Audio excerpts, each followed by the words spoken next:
Hello. Oh, yeah. Larry Wheels is actually a literal confirmed cuck. 7? Yeah, that was some funny shit. Neighbors to deal with the problem of the underdetermination of data. Hence, the phrase itself, underdetermination of data, meaning that there's not enough data to tell you which paradigm or model is true. So I don't know how to explain that from his view. Project Bid for 10 says the problem is that either the one contains differentiation, so it isn't simple, or it contains none, so it can't explain multiplicity. The structureless source cannot yield a structured world. Yep. That's where the I think it's Plotinus who comes up with the idea of the emanations to solve that. The emanations means you can have a spark of the one and also be different from the one. So it's not just strict monism where we're all one, man. It's not that. Question. I'm sorry. I wonder if this one came in twice. It looks like it. No. I'm sorry. I must have backed up slightly. This one comes in from Jeremiah. It says, GI's problem with God's commands for sacrifices, as well as atonement by Christ, stems from his complete lack of research and understanding of the Orthodox view of atonement. Can we react to this later? VG. This one comes in from Cooler, who says, Nostar keeps reading info. Someone Yes, else Dodo. writing for him on a screen. Like I cheated or something? Of course. Yeah, right. Thanks for the The only thing I donation, looked dude. up was Orthodox scholars who say the Earth is, or who say Solomon is a 150 BC text. Okay, listen, I think it's perfectly acceptable when you're using sources in a debate to pull up the sources in the debate. And sometimes that may require a Google or something like this if you don't have the source on hand. I think that's totally fair. No, Neil, you never go full Billy Carson, Neil. Nice.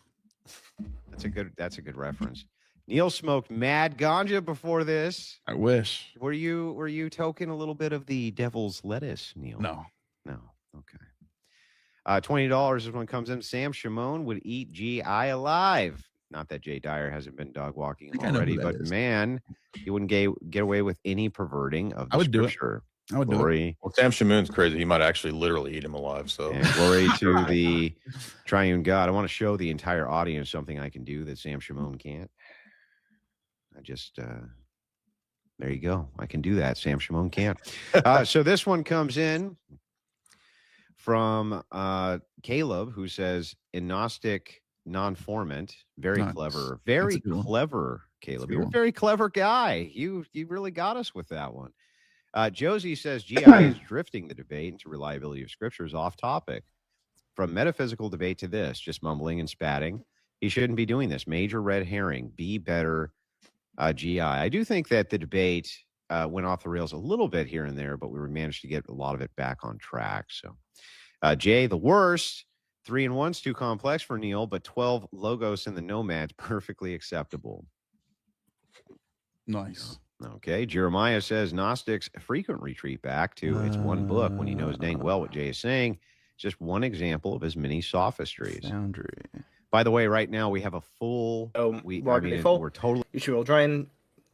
Hey, my best friend, vegangains. Let's go. You looking to call in? Yes. Remember me? We did the 3v3 debate with Synth that time. Oh, yeah. Yeah, Cord just sat there and didn't say anything. It was great. I love that. That was bad. Okay, that was the easiest. That was called getting carried. Yes. I'm trusting that you're going to not use any TOS terms. You're going to ask a question to one of the debaters. Yeah, sure.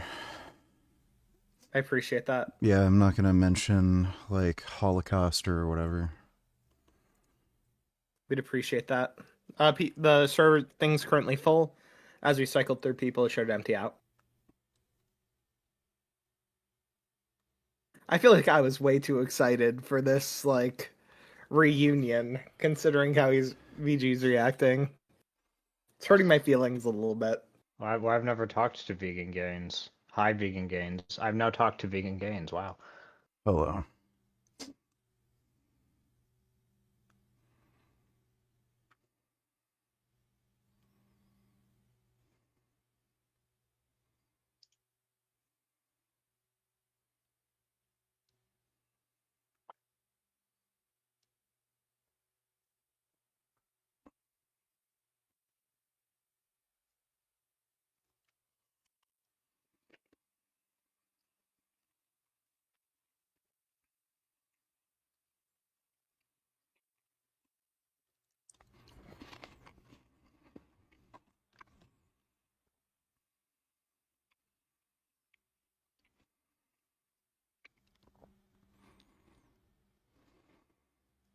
Hey, tell anyone trying to get in, the studio's full. It only holds 10 people, so they have to Yep. wait. We have Somebody leaves. Yeah. Is that the actual Vegan Gains? How's it going, bud? Yes. Pretty good. Okay, we really want to leave this one up on the YouTube channel, so please don't tell anybody to kill themselves or threaten violence. Yeah, I'll play it cool. You understand why I have to say that, right? Yeah. Okay, cool. It's been a good one. Me and Vegan Games were having a talk about how we're best friends again. You just walked in on that.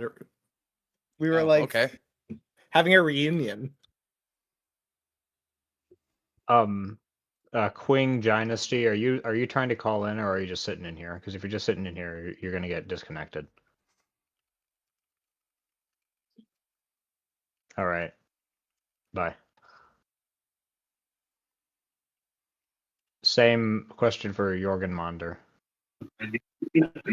Yeah, I was willing to call in, actually. Okay. Okay. The studio's full right now, but you'll have to wait till somebody leaves. So just Wait, watch hold the on. show. When somebody leaves, join in. Yeah, no problem. Were you already given the link? Let me see. Let me look at my. I sent you the link, Vegan Games. My vegan best friend. Not sent. The link Messages. to The StreamYard, which it's going to be which we call him through. Oh, okay. I see. That makes sense. Where do I look for that? It's probably going to be message requests. You'll see Corinth messaging you with like a link. It'll be that. Message requests. Oh, there we are. Yes. Say just try to DM him. Yes. Okay, cool. Can I verify Eli Nex? I know he's a good guy. I'm vouching for Who? him. Oh shit. Eli Nex. Have you talked to him? Yes. Okay, make sure that he knows. Fucking... I did. I've debated him before. If he knows really the good deal, that's Orthodox guy. fine. Yeah, all right, fine. Okay, it says studio. Can I also just like rush verify I him? trust you. And yeah, just verify him if you think he's a good guy. It does say studio's full, so do I just like keep clicking the thing? If you watch the stream, you'll see around the time when questions end, someone will get kicked out after that, and then the spot will open up. Yep. Okay, so I could just like leave the voice chat right now. Yep, you should be good. Okay, cool. That's my best friend, Vegan Gains. I'm so glad.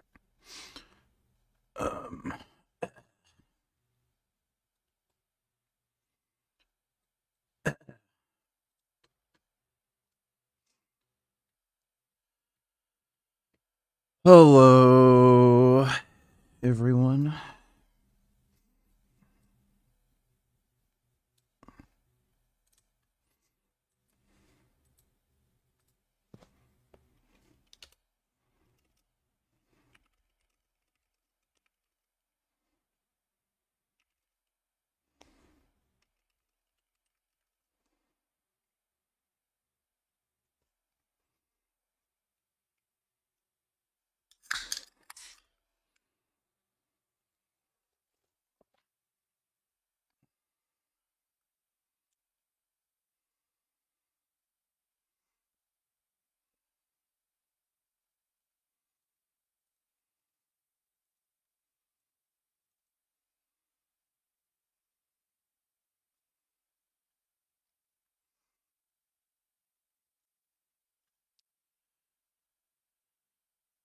I'm going to trigger them.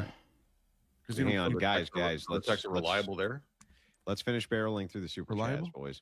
All right. I'm not ready, but I'd like to debate at some point. Well, good for you. I guess get ready. Wikipedia? Yeah, right. GI is your source, Wikipedia, Urban Dictionary, or both. He's making a crucible reference to a guy who was debating once who told me that the definition of hypocrisy from the Urban Dictionary was pretty funny. Bruce Loden is an independent researcher, and there's no scholar called Thomas L. Davies, Gnostic informant. Philip R. Davies, Thomas L. Thomas. I said you heard me wrong. Philip R. Davies, Thomas L. Thomas, and Bruce Loudon is a PhD, not just some random independent scholar. He was a professor. Do you trust anybody with a redundant name? Thomas L. Thomas? Yeah, I mean, He's You good. trust- He's still alive. You today. trust anybody with a He's an with a Irish. redundant He's an name? Irish scholar. Then you so. can't trust him double. Oh, I was gonna say, I Serial thought you killer, were- red flag. I Serial thought you were killer. gonna like Yeah. him because he's Irish. Are you kidding me? I'm a self-loathing Irishman. I'm English and Irish, and my friend Posh says that means I wear the traditional headwear of the Irish, which is the English boot. Technician says, notice how I'm Gnostic sorry, lover... Thomas L. Thompson. I said his name wrong. Oh, okay. Notice how Gnostic lover Nope. profiles don't have PFP, typical Not plot today. behavior. At least say something with substance, dipshits. This one is from the Unplugged Beta. Says, this is for the grift. I appreciate it as the grifter extraordinaire. I appreciate all the super chats. Roger Rabbit says, for $100, a perfect God would know all that is required to have on earth at 7,000 years old. He would have created everything to make it so. You both rely too much on teachings and less on any type of faith. I don't even know what that means. It's a lot of money, though. Yeah, it's a nice super chat. Respect that. The Lost Neil fallacy, says Josie Gaming. Eric says AB and AB are three different things. The paper, the writing represents the number, and the number itself, you're the dumb one, but that's a whole different formula. Okay. This one comes in from Pepper Prophet. Good work, Jay. This one says from the San Joe Savage, GI simply using something does not provide justification for that something, i.e. using consensus of scientists is not justification for the consensus nor their mythology. Or I'm sorry, methodology. Interesting. Okay, guys, we got to wrap the super chats there. I'm sorry, they're coming in. I wish I could get to all of them, but we got to jump over to the callers. I'm just going to take them in the order that I saw you guys pop in. Scrumpage Tutor, you're up first. How are you this fine evening? I'm going to try to time this, so make your questions very pointed towards the debater so that they can answer them. Go ahead. Yes, sir. So before you guys moved on in the middle of the debate, there was a mention of a holistic approach to acknowledging scholarly reference insofar as whether or not you're actually going to give credence to a certain set of arguments from a scholar. Neil, could you go ahead and reconcile this for me? Jay necessarily mentioned that later or after you had said that a minority of scholars could necessarily be right.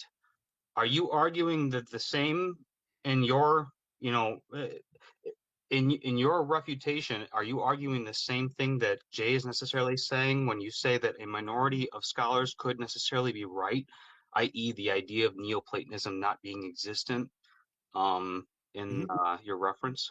Yeah, of course. Okay, cool. Thank you. Thank you. Have a good one, caller. Please drop out on the back end so other people can come in. I'd appreciate that very much. And you have a wonderful evening. Teriak, can you hear me okay? Yep, perfect. First of all, amazing show, guys. To everybody, I just have a real quick question for Neil. Neil, you done a multiple different podcasts with Jason. There we go.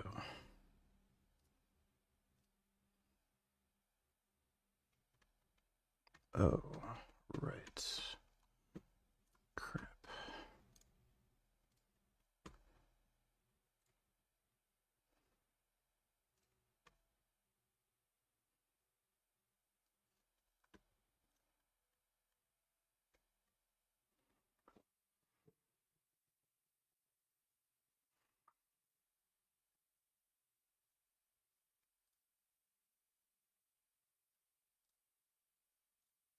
Late antiquity, all the way through the Dark Ages, all the way till Platon, if you want to call them that, all the way till today. So it's not like they all just became Christians, even though it is true that some Platonists did convert. I think Origen was one of them. I think Justin Martyr was very a Platonist. quick. Last question, Teriak. Got a lot of callers. Yeah, no, I can go there. Appreciate you having me on, and shout out to everybody, Jay, Neil, and Andrew. Thanks for putting on the show. Of course, thank you. Have a wonderful evening. Corinth, very quickly. Yeah, just a question for Jay. In the analogy used for the Trinity using written out the number 3, you were trying to use this to show that the Trinity can be one and many in this sense. This was relative to the critique of Gnostic informant. So if we're saying it like 3 is in the numerical sense, it's 3, and in the amount of figures being put forward, they're 1. Do you think that this is analogous to the Trinity insofar as you think in some senses Christ is God, but in other senses Christ isn't God? No, it's not about Christ. It's a question of just that even objects in the world, even mundane created objects, have both multiplicity and unity that are In traits. different senses, right? So the relationship of one and many in the triad is obviously not the same, but it's just an analogy that if it exists in the created order, there's no reason why it couldn't exist in God. In the created order, we see it exists in different senses. So if we look at something in one sense, it might have this. In another sense, it's different senses. But in the Trinity, we're not doing that, right? We're not looking at different senses. That's why it's an analogy. But it's not an analogy because the thing that we're looking at there is disanalogous. They are identical, Christ and God. The one and the three are identical, not just different invocations. No, they're not. The nature and person in the Trinity are distinct. They're not identical. So you don't think Christ is identical to God? He possesses the divine nature, but all Trinitarian theology, God, right? All Trinitarian theology hinges on the nature-person distinction. So Christ is not God, or Christ is God? Christ has a divine nature, but he's God the Son. So Christ is God, or Christ is not God? Christ has the divine nature, which is shared amongst three persons. So Christ is God, or Christ is not God? Again, you're equivocating on the word God, which I already explained to Gnostic informant. I'm not. Hang on. Last question. Make it good. Okay. I know this is going to be a new question, but Christ is God, or Christ is not God? No, Christ is God the Son. Get out of here, Corinth. Thank you for the question. I appreciate it. Please drop out on the back end. I appreciate that very much so that other callers can get in. Bishop, how are you? Can you hear me what's okay? up, Bishop? Good to see you, Bishop. What's up? What's up, Neil? You're kind of you're a little you're a little bit choppy. So please dive right into your question. We can hear you. Yeah, I can hear you. Good to see you, man. Right on, man. Neil, you did a great job. I just had to say you did a great job. Thank you. And I had a question for Jay. Why would you want to believe or worship a God who dashes babies against rocks and orders the slaughter of many people? Why would you consider him a good God? Well, God has the power of life and death, and in the ancient world, he gave that command to the Israelites to get rid of any of the opponents who would conceivably be future problems for the Israelites. So God knows all things, and if he decides that certain people should be gotten rid of because they're opposing the people that would produce the Messiah, then it's within God's rights to get rid of people, because as Scripture says, he has the power of life and death. He can make that decision because he's God. But even if, let's say, Neoplatonism is true, I mean, that's infants being dashed against rocks is just another manifestation of the one. Well, also, why would God send himself to kill himself and then beg himself not to kill himself? Yeah, well, that's not what happened. The atonement is a deifying of the human nature. It's not a paying off. Not in Gethsemane, that did not happen. I'm explaining the Orthodox view of atonement, which is caller. You got to let him answer. You got to let Jay answer the question you asked. Go ahead, Jay. It's not the Protestant view that God is punishing himself. It's that God the Son willingly took on death to destroy the power of death, which is a demonic power. It's the power of Satan. And so he's deifying our nature. He's not paying the Father off with some sort of created thing, because God doesn't need anything. So he's not being paid off. Last follow-up, caller. But you guys did mention that God incited David to create a census, but also Satan incited David to create a census. Wouldn't that be the same character? You said that was Satan. No, you got a Marcionite in the house.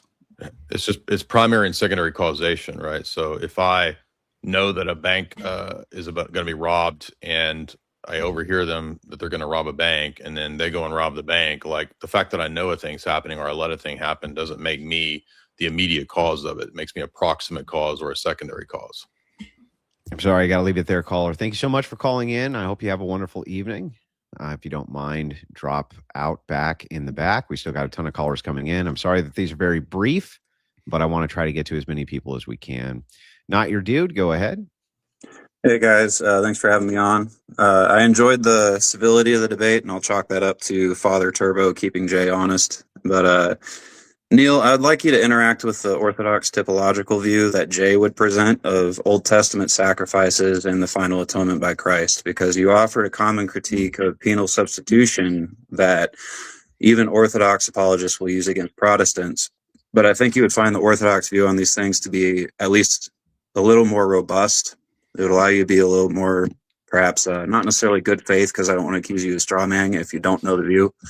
But yeah, could you interact with the view of the atonement and Old Testament sacrifices that Orthodoxy would propose? Are you saying I'm missing something that's different from other Christianities that Orthodoxy? Absolutely, yeah. Go The ahead. view of the atonement is completely different. I'll give the short of it, and perhaps be very, very quick, caller. That's fine. I'll give the short of it. Perhaps Jay can dive into it a little bit more. But like Jay said, it's about lifting up human nature from fallenness. It's about raising humankind to be what they were designed to be, like originally in the garden. Like lowercase g gods. So it's not necessarily about like a payment, like Jay was just saying with the last caller, but it's more about lifting up human nature to be where it belongs through theosis. It's interesting. I'll look into it more. By the way, Okay. I don't hate Orthodoxy. I attended Pascha in Greece this year. Attended again, man. It's awesome. That's the wax from Jerusalem, and I have the father at church I went to gave me that icon right there. Yeah, Very nice. I would just quick Besides comment. everybody- I have a Go lot ahead. of videos that you could look up critiquing penal substitutionary atonement, which Neil was kind of critiquing a kind of a standard Protestant type of view, and we actually make the same argument that Neil makes against Protestants. Yeah, Thank you so I'd love much. to hear you interact with that in a later video for sure. Thank you so much, Not Your Dude. Please drop out in the back. I'd appreciate it. I appreciate the question. No, I can vouch for the fact that Gnostic Informant does not hate Orthodox Christians. He's a friend of mine. So we've drank together, and I'm better at that than him too. But yeah. But the point is that I like the guy fine. Grunt, can you hear me? Okay. Yes. Okay, go ahead with your question, please. This question's for Neil. It's more inquisitive than argumentative. You appealed to multiple authorities and historical understandings of theism tonight.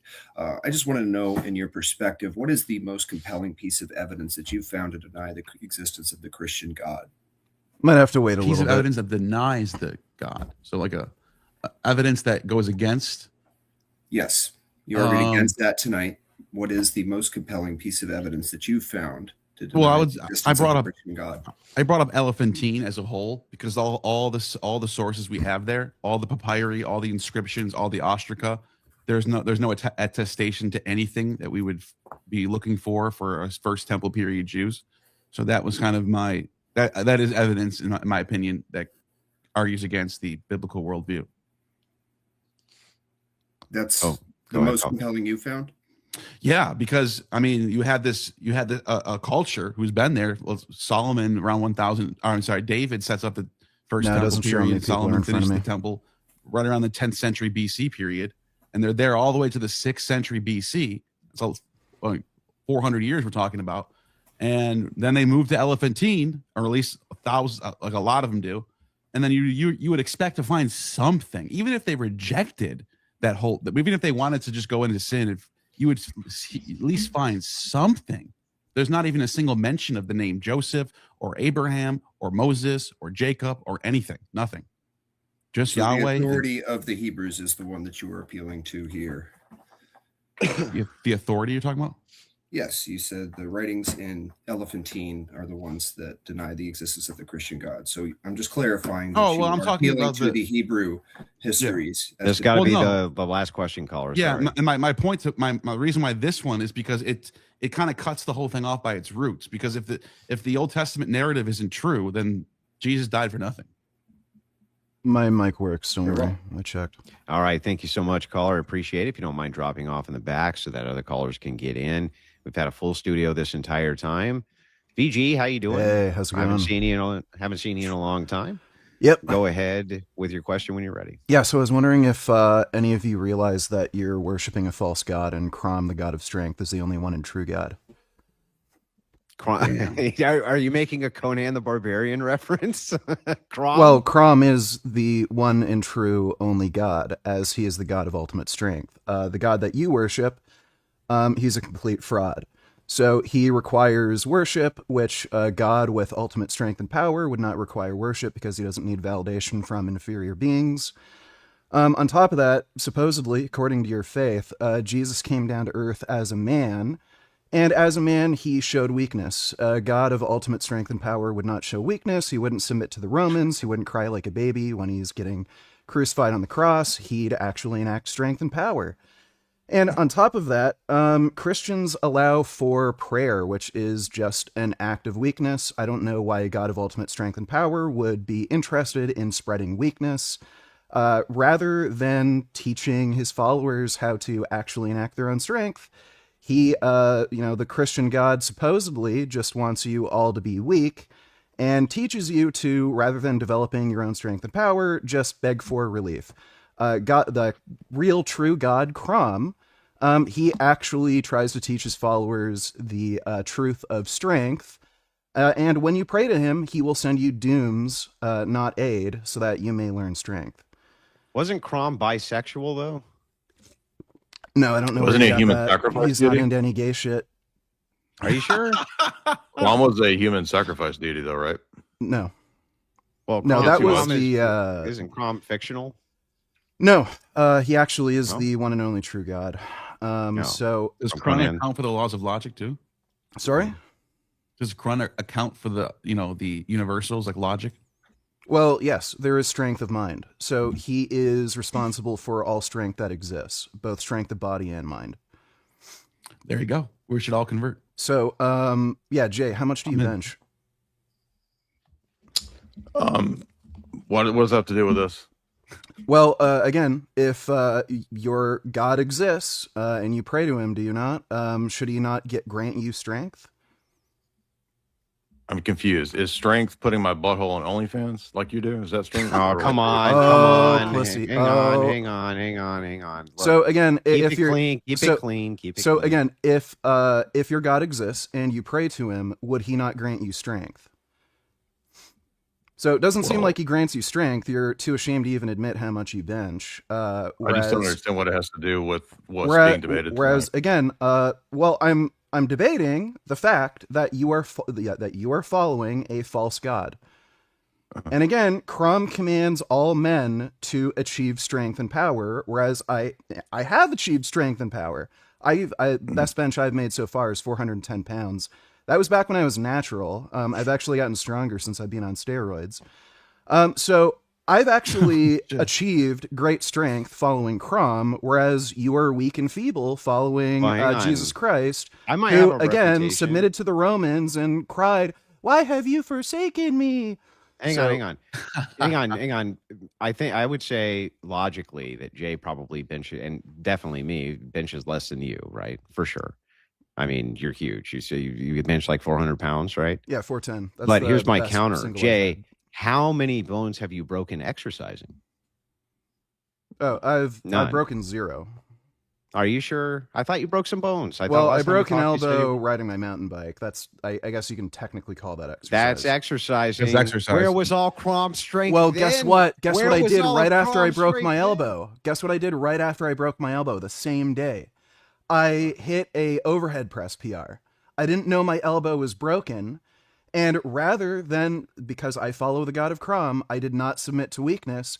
I worked out anyway, and I hit an overhead press PR of 225 for sets of 3.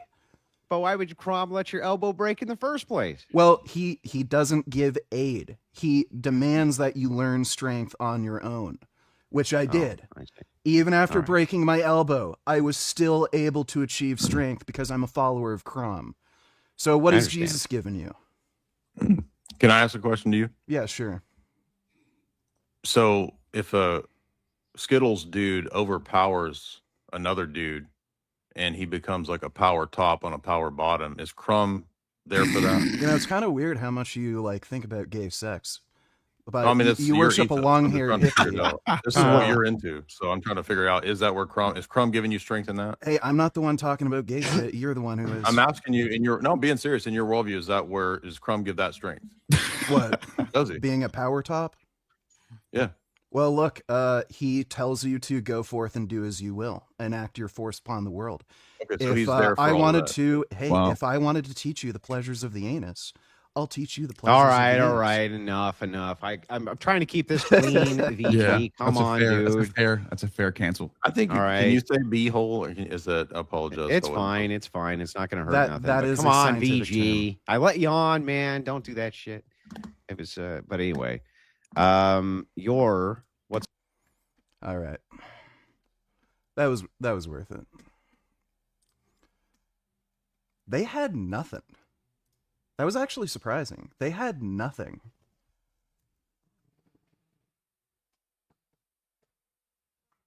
They literally had nothing to fucking say in response to that.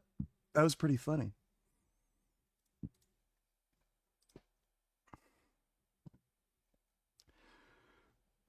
I was making a serious point, by the way. And I think that was fairly obvious. Like, their god is weak. He shows weakness and he promotes weakness. And like, I was able to demonstrate that, and they had nothing to fucking say in response.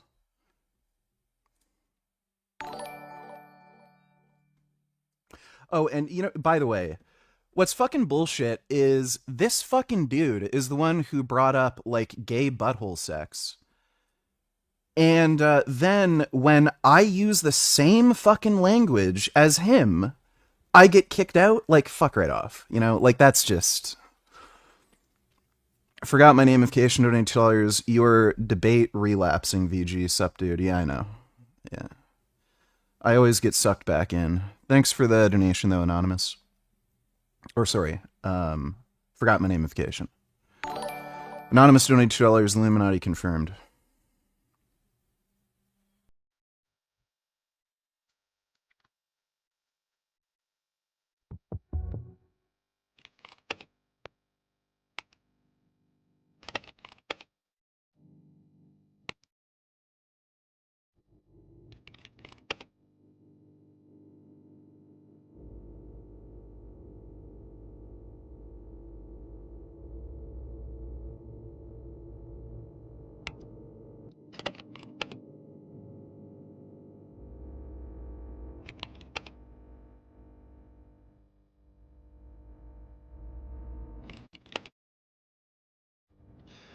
That Bad Bunny guy's so gay.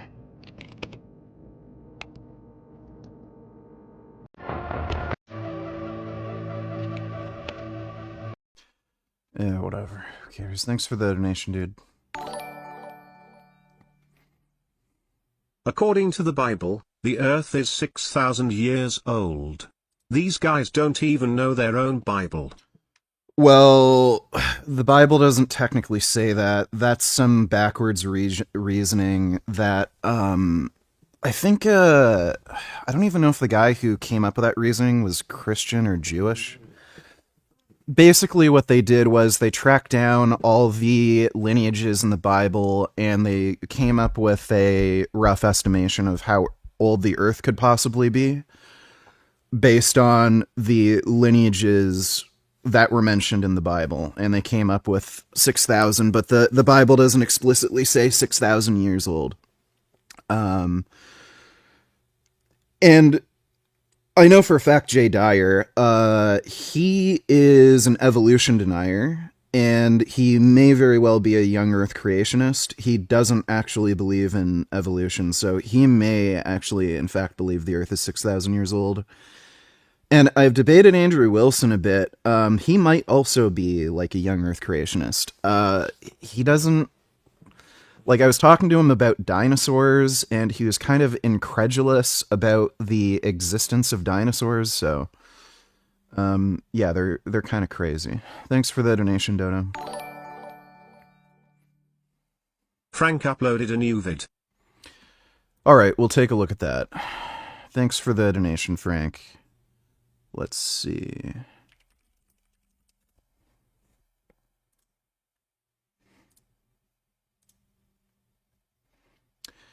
He did not upload a new vid. We've already seen all of these. Thanks for the donation, though, James. Can black people be racist? I told you I can't be racist. I'm black. I'm as black as they come, cuz I can't be racist in the way y'all say. I only don't like what don't like me. That's where it always stems from. You feel me? There's no race that I didn't like, that I did not go against, that didn't go against me first. You know what I'm saying? Because it's white people that probably don't like me and I don't like y'all, and vice versa, even with my own race. You feel me? So I don't feel like we could be racist because all the hate is towards us. The whole world hate us. You feel me? So if we are racist, it's not necessarily like black people wake up and just be walking down the street sometimes and be like, this motherfucker. Do I have to watch this, Dodo? Did you see that? Dude, that was fucking hilarious. I fucking owned them, eh? They had nothing to say. Christians don't know how to deal with the Crom argument. Yeah, they don't. I knew it. Dude, like, I don't think they, like, took it as, like, just humor. Like, I was making a serious point. That, like, their God promotes weakness, and why would a all-powerful God do things that demonstrate and promote weakness? And they had nothing to say. Nothing. I thought you were just fucking around earlier today when you said that you were gonna go run fucking the Crom argument on these people, and then I hear it from upstairs. Yeah. You going on about Crom. Yeah. The thing, and it's fucking Jake Dyer. Yeah, yeah. Oh, that was hilarious, dude. Yeah, fucking they got so fucking wrecked. That was a very funny Yeah. Fucker, you know what I mean? Or you feeling some type of way all Yeah, I will. the time. But it's more so the energy that we get from other people. So it's like, nigga, I gotta be on bullshit. But I don't see us as just being racist. We just been hated for all our motherfucking lives. So it forces us to project certain things on you. No, I don't think black people can be racist. I think we're prejudiced, though. Meaning that I think we have a lot of preconceived notions about other races that, you know, maybe we don't know, or we know one person from that race and we make the. A nurse stole my berserk tank and I had to go home shirtless today. What the fuck? Is that a male nurse? Dodo donated $2. Let me see. If there's no Islam, there would be no Jews. That's what I'm telling you. Do you If there was no Islam, there would be more Jews. understand that? Shall I explain myself? You know, this is... Who was killing the Jews in Europe? All over the place. Before Hitler. The Muslims tried to work with Hitler to kill Jews. Who was killing the Jews in all over Europe? Before Hitler. Nobody. What? Christians! Hey!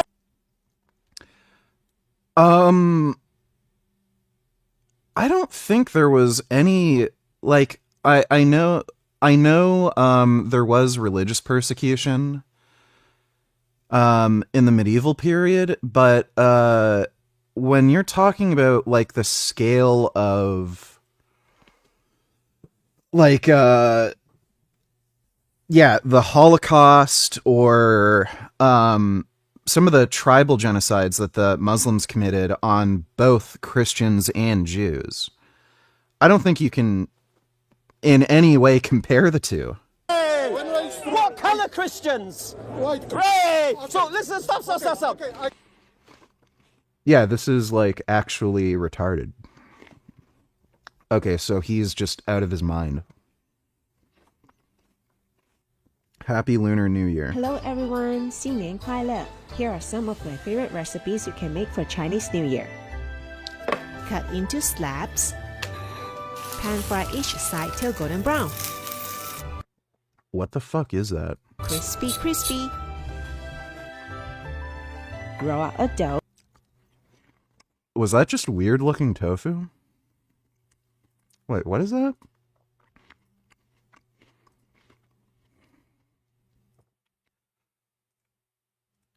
What is...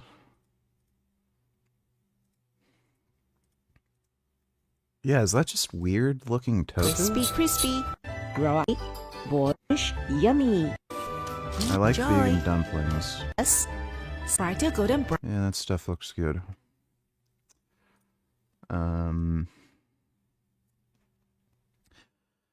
You cannot tell me that Lindsey Graham and Trey Goaty are not secretly in a relationship. They look like every gay couple in New England that owns a bed and breakfast. I don't know, maybe. I don't know who they are.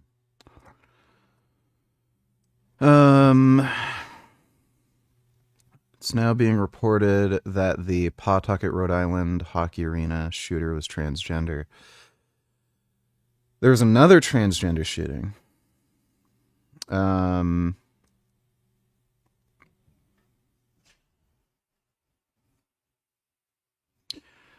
is a weird... Okay, the Charlie Kirk thing, like, that's not even trans related. That's just a cis white dude. Trump's attempted assassin Thomas Crooks used they them pronouns. That guy was not trans. Had a deep interest in furries and was exploring gender identity. Like, that guy was not trans. He was just crazy. Radical gender ideology is pushing unstable individuals towards violence, targeting innocent people. Trans violence is an epidemic. Probably not. So I've looked at data on this. There's no difference in violent crime rates between trans women and cis men. So, like, trans women seem to have the same violence tendencies as straight men. Or cis men, I guess. So I think what this shows is dudes are dangerous. Like... So, I don't know. It is kind of strange that there has been a rash of trans shootings.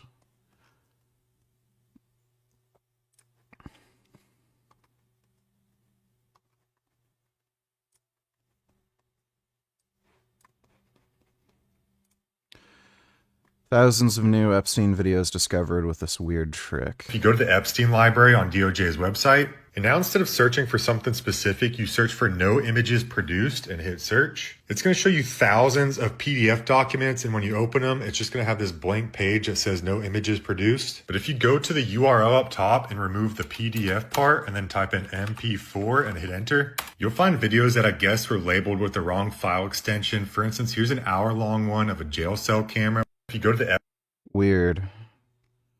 The DOJ is...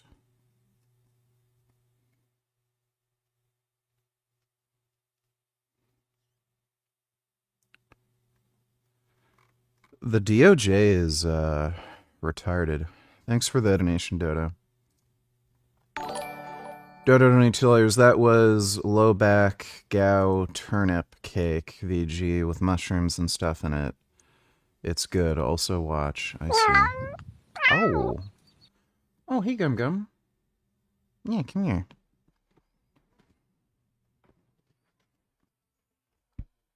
Come on. Yeah, come on. Yeah, that's a good baby. Those are good kitty chirps. Yes. That's a good boy, Gum Gum. Let's watch the kitty video. Let's watch the kitty video together. That's a good baby. You come lie down. Got my own little kitty. My big, handsome, strong man. So beautiful. Yeah, those are good biscuits. Those are really good biscuits. My goodness.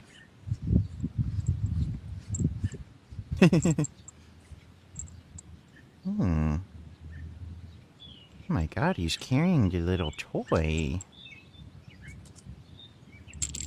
Wow. Oh, that's amazing. This cat is so sweet.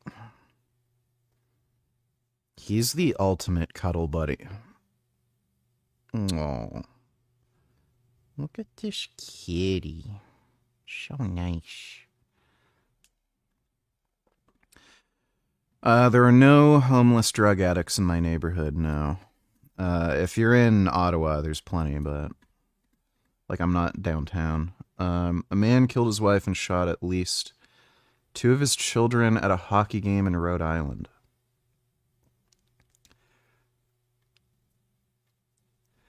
Was the guy who, according to the Twitter post, was trans?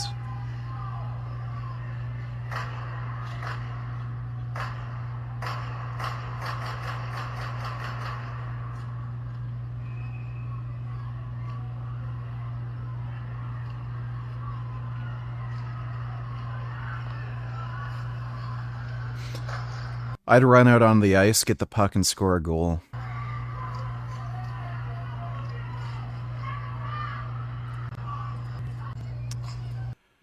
Well, yeah, that's why you stay strapped. It's some fucking retarded shit, dude.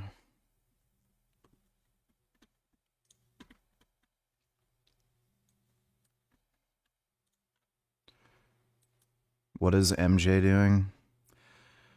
That's his friend's son's kid.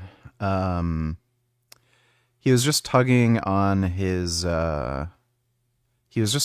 shirt. People are, like, overreacting. He's just trying to get the kid's attention. Like, that was the stupidest thing. I heard about that earlier today.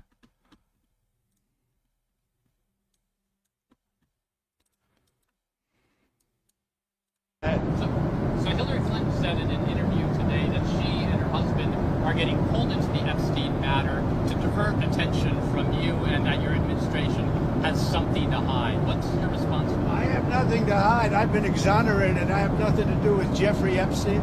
They went in hoping that they'd find it and found just the opposite. I've been totally exonerated. In fact, Jeffrey Epstein was fighting that I don't get elected with some author, a sleazebag, by the way.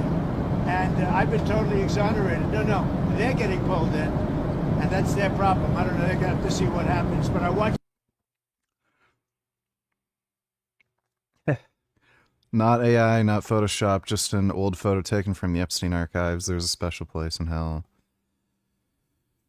Like, I mean, he's the one who's trying to block all the Epstein stuff. Like, it's just retarded for him to say any of this shit. Thanks for the donation, Dodo.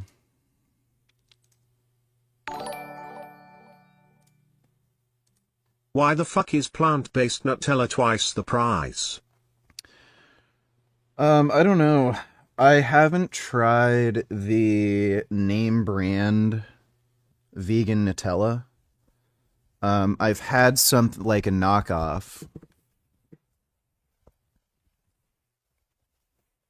I can't remember how much I paid for it.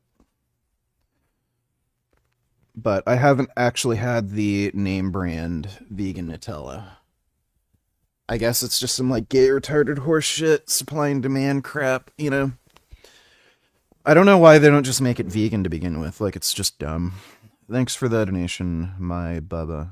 Or boo-boo. Did you see Hassan going on flotilla to shill for Cuba?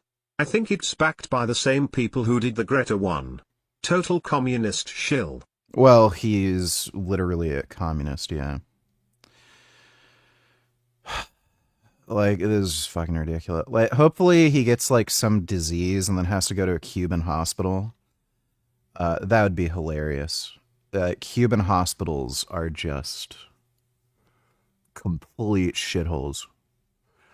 Love to see him live stream that shit. Yeah, he's a piece of crap. Thanks for the donation, retard. Dodo, don't need to tell her so niggas are lazy. Experience working with niggas and working with Mexicans. Mexicans show up early, work late. They don't do a bunch of talking on the fucking job. It's like they get busy. They say they're gonna be done, they be done. Niggas, they show up to the job late. They always got a fucking emergency. They want to get paid before they done. If they supposed to be done in a week, it take them 3 fucking weeks. That's my personal experience. What's your personal experience? I knew a guy who was Jamaican, and he said if he had the choice, he'd never work for black people because he said they never pay you on time. Says if you work for white people, they pay you on time. He says every black person he works for, they never pay him on time. It's, you know. That was a Jamaican This guy. is episode 2 of I'm Still Vegan series, where I'll be spotlighting non-vegan restaurants that have great vegan options. Today we head to Burma Social, which has quite a few dishes labeled vegan. We started off with their mocktails that were delicious, followed by their Burmese tofu, which is basically a traditional tofu dish made with chickpeas. It was also coated in the good. sticky, nutty, and tangy sauce that was so addictive. Next were the Tibetan momos, which were basically steamed Tibetan-style veg dumplings served in a spicy, savory tomato-based broth. I topped it with chili crisp, and honestly, the whole bite just hit, and I couldn't get enough. For the mains, we had the Ono Khao Sui, which is basically coconut curry made with chickpea flour and served with noodles. It was more creamy and thick compared to Khao Soi from Thailand. And lastly, we had the guacamole with spiced kakar chips. This was definitely a unique fusion twist to guac and chips. All in all, love the flavors and variety of vegan dishes here. Follow up with more vegan recs.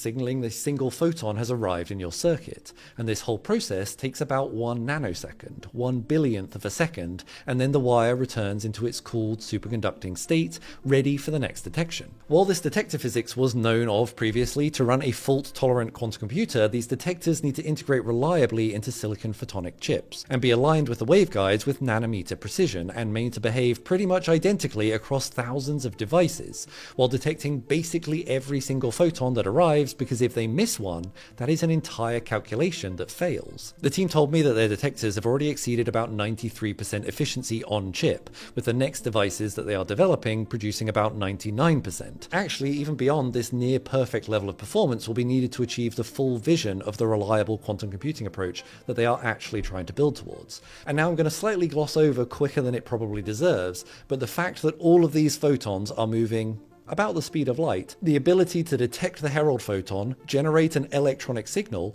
which then propagates and activates a gate to switch the right source path onto the world line, and to do so faster than the signal photon reaches the end of the source path is a small miracle in its own right. But to build that device, they would need a component capable of switching millions of times faster than anything else on the planet. And to do that, they would need to develop an entirely new material. Okay, interesting. Thanks for the donation, Dodo. Did you ever see the video where a lady taking his program told him she wasn't losing weight, but was drinking 2 or more liters of soda like he told her to do?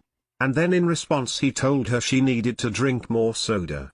Australian sugar daddy.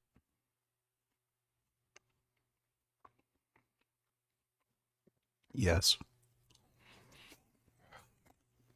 I do recall that. Thanks for the donation, dude.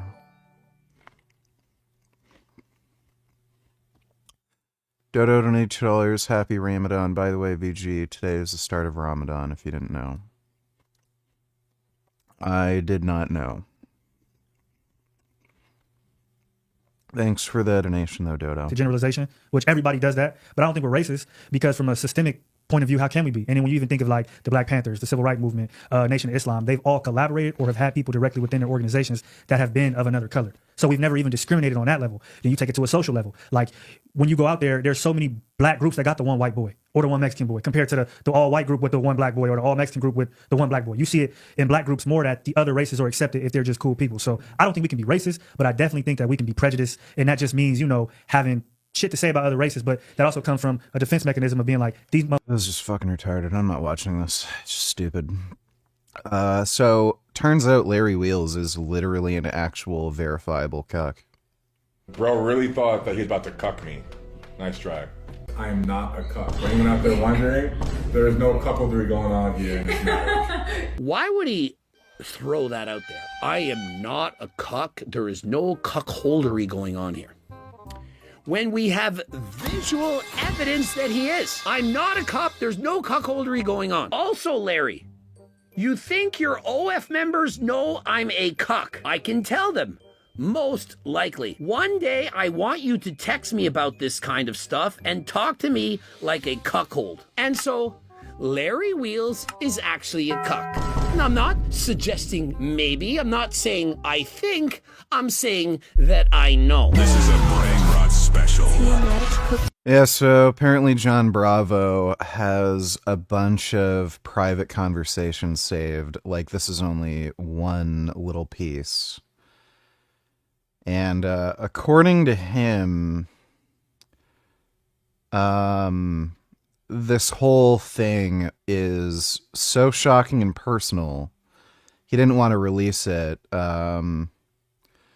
But since he found out more about the people Larry Wheels has been fucking over, he might actually release some of this stuff. In the basement. Coach Greg, in today's video, you're not going to believe it. Well, some of you are going to believe it, but most of you probably not.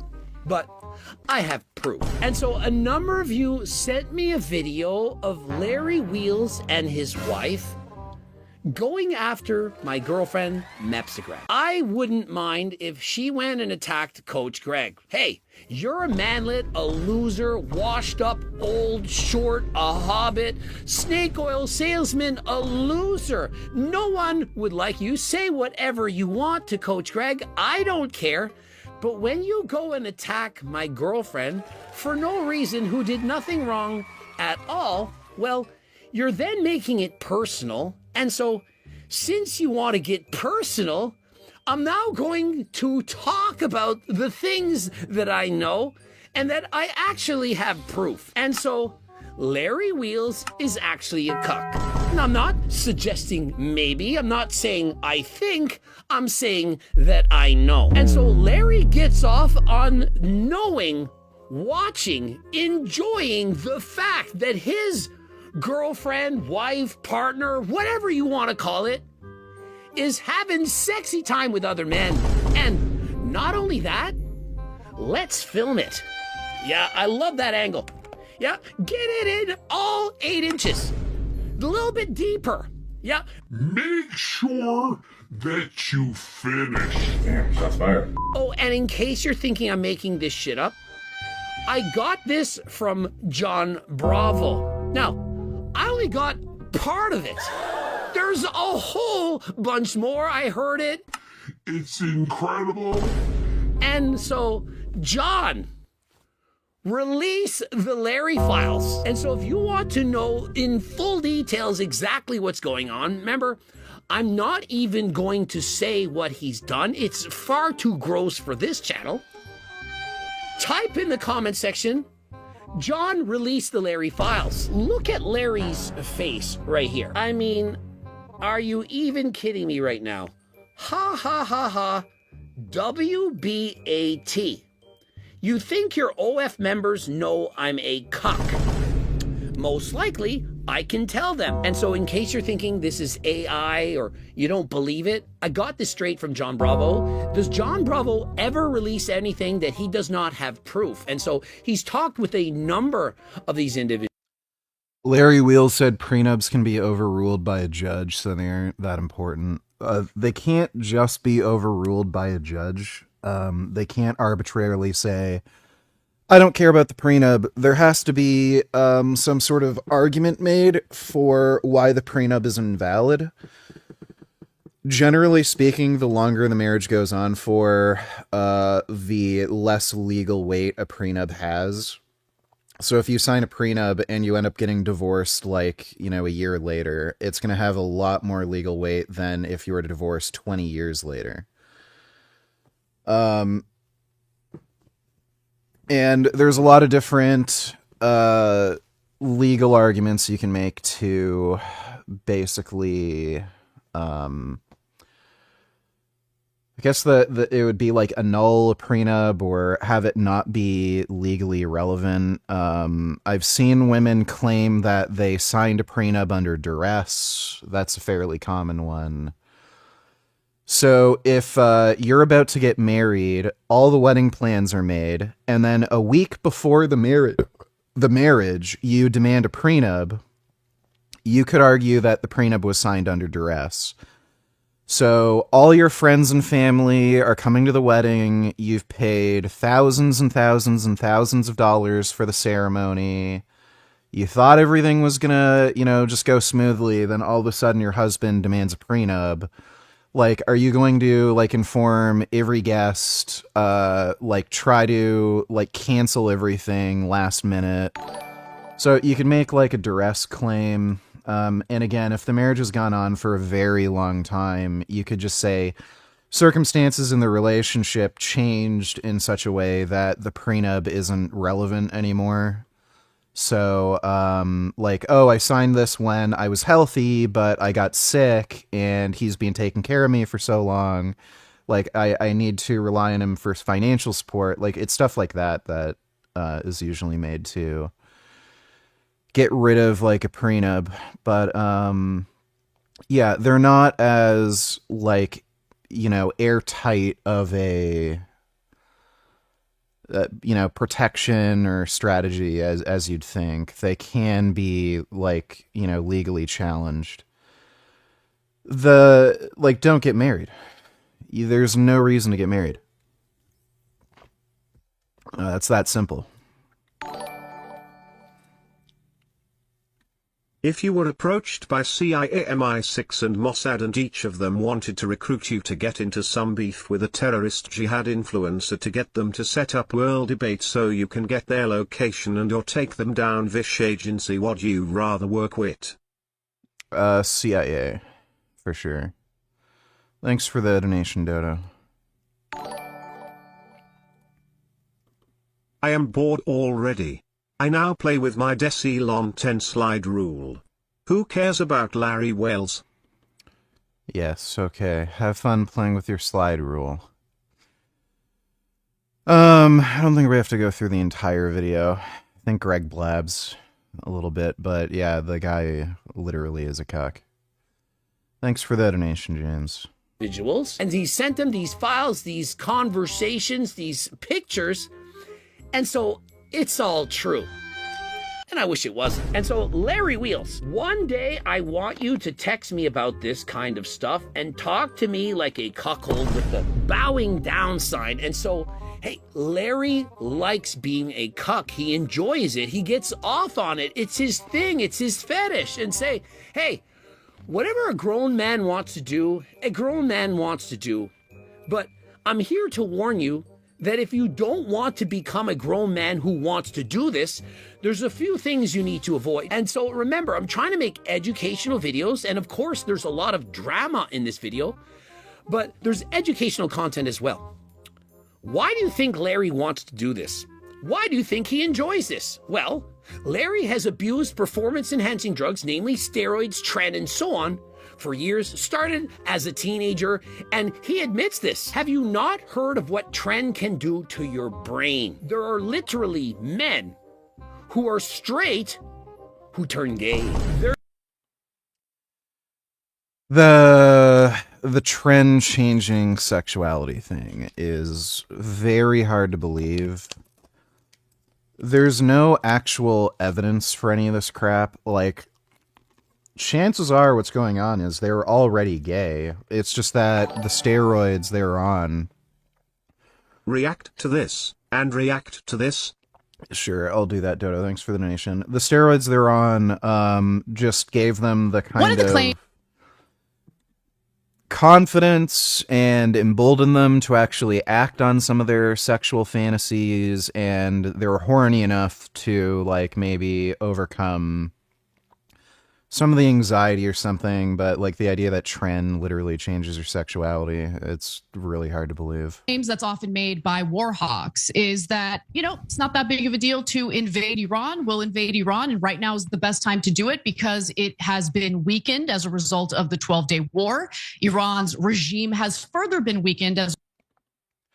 So they have no oil production capacity. They're not going to receive aid from any other nation. They're basically in like a state of martial law with crazy fucking protests. And their army probably doesn't have much loyalty to the regime.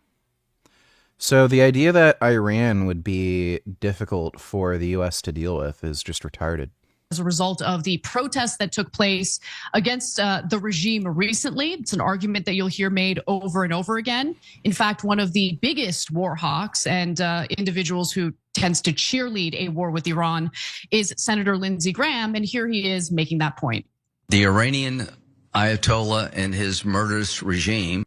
So, she's totally fine with like countries attacking Israel, but a fascist totalitarian dictatorship, she has an issue with anybody attacking them. Are at their weakest point since 1979. Their economy is in shambles. Their military has been degraded. There are people in the streets, Iranian people in the streets, demanding an end to oppression. All these forces are coming together. We must meet the moment. But in reality, going to war with Iran could potentially spark World War III. And I'm not saying that to be hyperbolic. No, it wouldn't. Because there has already been some indication that both Russia and China would back Iran in a... Are you serious? Russia. Sure. Like they could do anything at this point. What do they have? Like 7 tanks left? 15 fucking planes? Like they're literally using donkeys for transporting troops and supplies because they ran out of not only armored vehicles, but just plain vehicles. Like their whole supply network is completely fucking eroded. And you think they're gonna like fight the United States in Iran? And like the idea that China would do anything, their main interest is going after Taiwan. The only reason they haven't done it yet is because they don't feel that they're ready to, one, attack Taiwan, and then have to deal with the alliance between the United States, Japan, South Korea, and Australia. So the idea that they would, for like no real benefit, defend Iran and then potentially ruin their plans to take Taiwan, like this is just dumb bitchery. Why does anybody listen to fucking cunts like this? React to this. I think that personally, that the idea of completely unconditional aid, no matter what one does not make sense. I think it enabled a genocide in Gaza, and I think that... Like, at this point, like what? We have the mass killings in Iran, where it's estimated about 50,000 civilians were just gunned down on the street. And you have the actual genocide that happened in Sudan, where again, within 2 weeks, about like 60,000 people were fucking murdered. Those are the total estimated civilian casualties that have happened in Gaza over the course of 2 years. So you can see what a genocide actually looks like. A real genocide looks like 50,000 civilians being killed within a couple weeks. And then Israel kills about that number in like 2 years. Like it's this whole thing is just turned into a complete joke at this point. Like these are not serious people. Thanks for the donation, Dodo. 2 donated $2. Hey VG, is this a cuck beta male behavior or is he based? After a show in New York and on the road to move on to the next one in Canada, something happened that has now led... No, I wouldn't sniff AOC's butthole. ...to Keith, Brett, and Andy on their way home in the tour RV, and Kyle in a motel in New York doing this. And the interactions I have with fans, that gives me everything. So I've subjected myself to roughly 20 minutes of Kyle doing, well, that on Instagram, so you don't have to. The story begins with the four of them indulging in what he calls nose beers out of fear of Instagram taking down his video if he says cocaine. So about once or twice a tour, but I like to indulge in nose beers. I managed to get some nose beers, and we all indulged. I needn't point out the irony in doing hard drugs but being afraid to say their name out loud, and then crashing out a little bit every time that you slip up and say it out loud, which happens in about every third sentence. High on cocaine. Yeah, this is cucked. Thanks for the donation, too. There's men of the world out there, like Mike Israel. Why do these SJWs like the Young Turks and hate America so much? 'Cause they're communists. Stupid, stupid communists. Thanks for the donation, Dodo. Tell, Mr. Mike, and he mentions how it alters. Dodo donate tellers, he forgot to mention how, in the case of Israel, around 80% of the death figures are Hamas members. Only a small amount that are even civilians. I'm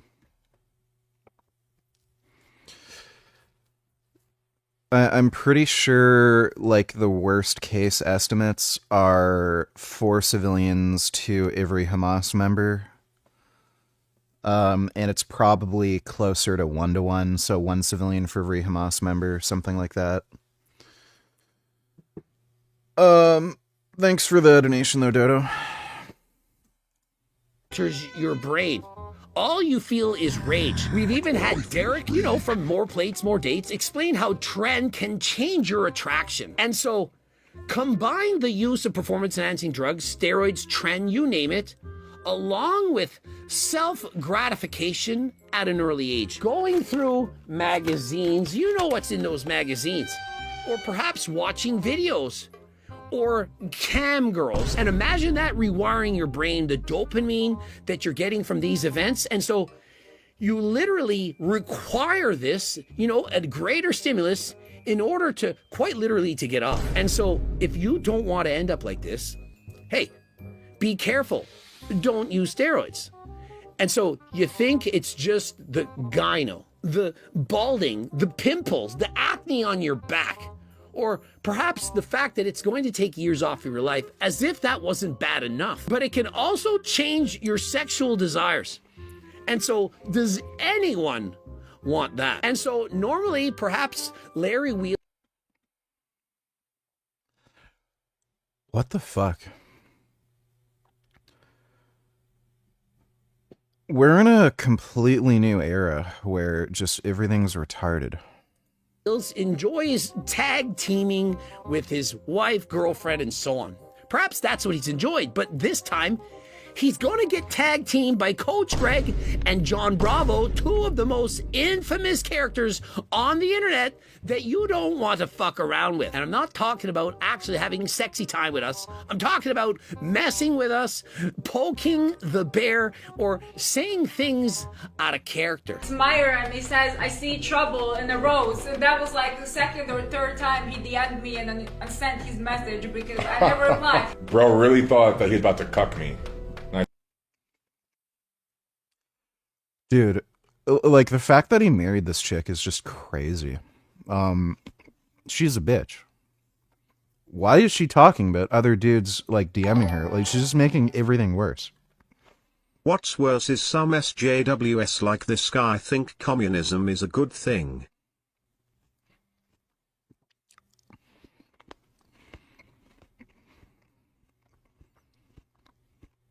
Yes, because communism has never created massacres or genocides. Uh-huh.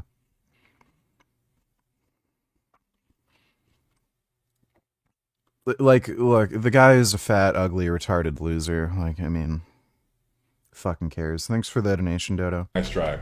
I am not a cuck. For anyone out there wondering, there is no couplery going on here in this matter. And so now that we know this, now that we've heard that Larry Wheels is a cuck, does it not change everything that he's done in his past? For example,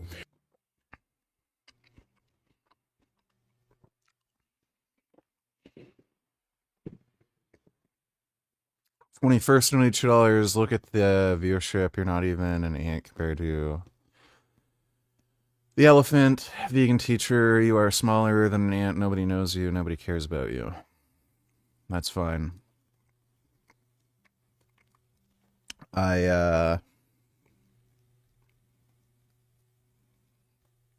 That is crazy, the view she's pulling in. I don't really need attention and validation from others to, be content. As long as I'm able to pay the bills and cuddle with my kitty, it's all I really need. This is a good cat. Kitties are just so great. When I see a cat, I just have this urge to pet them. I just need to pet the kitty. Oh, they're so good. Kitties are special. I love kitties. I actually learned that there's this weird breed of cat that has scent glands on their paws that smell like cheese. What was the breed of cat? Cat breed Cornish Rex. No, I don't think that's it. No, maybe it is. Yeah, it is the Cornish Rex. Yeah, apparently these cats have like a weird scent gland on their feet that smells like cheese. That's a really special looking cat. He also believes that some states should be given back to that shithole Mexico. Give Mexico back its land. California, Arizona, and Texas belong to Mexico. What are they gonna do with it? Like, fucking nothing. Like it's so fucking cringe. It's like the fucking, Indian Reserve thing. All they fucking do is sell cigarettes or, fucking, make casinos. It's all they fucking do. And, it's tax-free. So, like, all the tax issues that go along with selling cigarettes, because it's on an Indian reserve, they don't have to pay the taxes. That's why they do it. So, they just make very fucking easy, just degenerate fucking businesses that are just guaranteed to make fucking easy money. And that's all they do on Indian reserves. Why would we give them more land? All they're going to do is sell cigarettes or run casinos. Like it's not actually productive. What is Mexico going to do with fucking California? Plant cocaine? Human traffic? Like, it's just... Look, this guy is retarded. Like, does he still live with his mom? Does he even have his own fucking place? Like, I'd imagine if he actually lived alone, you'd just see... It would just be piled up with fucking used tissues and, like, McDonald's and Chinese takeout. Like, you wouldn't be able to see the floor. So I'm assuming he's still living with his parents or some shit. Like, this guy's just a dumb loser. Thanks for the donation, Dodo. 21st, $22, nigger. It's not about attention and validation. It's about spreading veganism. You're useless and don't convert anyone anymore. You're washed up and like, vegan teacher. The only reason I even donate to you is to support veganism, but I have less reason to. Okay, that's great. Thanks for the donation, 21st. Dodo $22, do you think the Indian reserves were a mistake and should be repealed? It's complicated. Like, I think it was it was the best kind of compromise to make at the time. I really like these cats, though.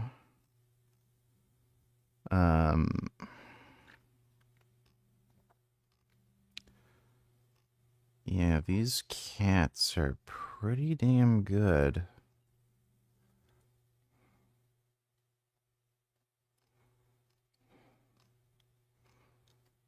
These are really good cats. Oh, I like that cat. Those are really good cats. This cat. This is the best one, no. Hey VG, finishing up a SAM cycle with 2 IUHGH. After doing PCT, I am thinking of doing Anavar only cycle. Not sure how to approach this. Should I stay on enclomiphene while I begin Anavar. Or just go start a Anavar only cycle for 8 weeks by itself? You're a retard. There's no help for you. If you're so fucking stupid you do any of that, what's the point of giving you advice? Thanks for the donation. Yeah, I really like this cat. That is just a very neat cat. I want to pet him. That looks like a really good cat to pet. Want to pet his head. Want to touch his ears. I want to rub him. Want to rub him right there. And I want to rub his back. Want to scratch his neck. That'd be nice. That's a really cool cat. Remember that time when Larry Wheels released his OF account? Frankly, I'm disappointed. Like, I thought more people want to see my junk. But it turns out there's only 63 people. And so it turns out Larry Wheels shocked as well as I am. Only 65 people were willing to pay the $20 to see Larry Wheels' junk. That is really fucking bizarre to me. He has a way bigger audience. When I made my OnlyFans, I think I had like about 150 people sign up immediately. It was like within the first day or two. It's really weird that somebody with such a huge audience would only get 65 people signing up for his OnlyFans. I guess not many people find him attractive. Strange. Did you know that? Larry had an OF account and took it down after 1, perhaps 2 days. It was only under 100 members, but is it possible that this was what he was after? Or do you remember how Larry spoke about spending 5 figures a day, over $10,000 a day on cam girls? And I was thinking, how can it possibly cost $10,000 a day to talk to a girl on the phone? Well, if these are the fantasy... Yeah, like, it doesn't really add up. Like, there's no way he was paying that kind of money just to, like, talk to some girl. Even if you're retarded, like Larry. So something else was going on. He was, like, paying for girls to fly out, meet him, and something. Like, something else is going on. He's not telling the full story. That you possess. If this is what you want your women to do, it can in fact get very expensive, especially in Dubai. And so imagine spending $100,000 or more each and every month, several $100,000, so much so that Larry Wheels had basically no money. Fast forward to the last, I want to say 8 months, every single month, I have been spending any and every last bit of extra money that I have come in monthly on campsites. And so we've seen the video where he took $50,000 from his friend in order to put a down payment on his house and to... Okay nigga, you can go die now, I don't care anymore. Meta has patented an AI that can keep a deceased person's account active and running. Well, that's good. You're not gonna... No. I don't think so. Thanks for the donation, 21st.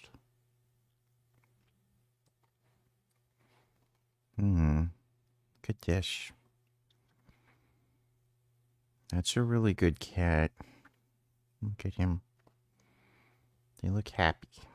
Getting petted. To this day, I don't believe he's gotten his money back. How is it possible that Larry, with millions of followers, should have millions of dollars, would need to take $50,000 from a friend to put as a down payment on a house. Like, does that make sense? No. I think in all likelihood, he's still spending money in stupid ways.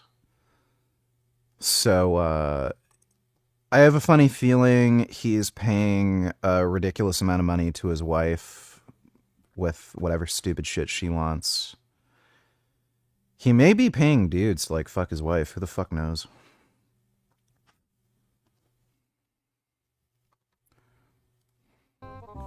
And so as I was watching his videos, piecing things together, I'm thinking, how can Larry Wheels possibly state that he trusts his woman, that he didn't require to sign a prenup? After all, he trusts her. Well, A, he likes being treated like a cuck. He wants to be controlled. He wants women to dominate him, to control him. I cannot think of any fucking reason why a guy in his position would think it's a good idea to get married. Like, this guy's so fucking stupid, it's unreal. There are men out there, I do believe that girls, they call them cows. They have tons of money, and they want women to spend it all, to belittle them, to put them down. Hey, the women who are on OF... You have 11 kittens? That's a lot of kittens. They get guys who are spending, I'm talking about $1 million or more. It's ridiculous. It doesn't make any sense. But these guys, they have something wrong with them to want to give them this much money. But yet they exist. And you're thinking there's no way this is true. It is true. There are women out there getting this kind of money from men. And they're not even hot. They're nothing special about them. But these men allow them to use them. And so now that we know all this, is it not changing the story just a little bit? I started thinking this when I saw a female's post on Instagram, and she mentioned that previously she had been with a man who wanted her to... What was the girl's name that Sugar Ryder told to drink more soda to lose weight? I forgot her name. I want to see the videos again. I believe that was Julia Bohr. Thanks for the donation, 21st. Debate Vormulok on Discord about Ephilism. Yeah, I'm not gonna bother. Bang other dudes. It's just stupid. Why would I waste my time?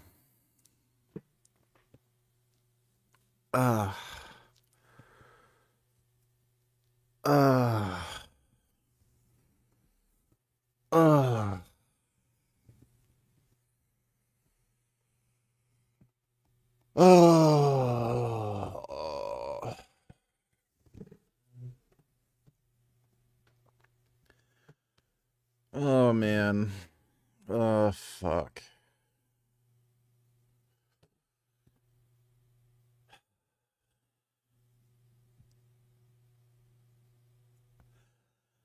Well, the good news is I did fix my sidecar.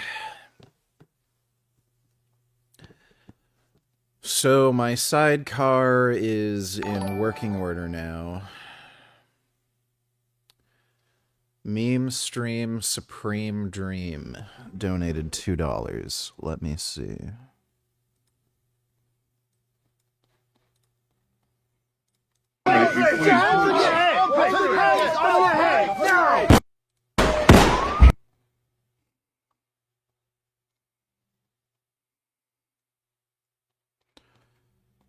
You shouldn't do this.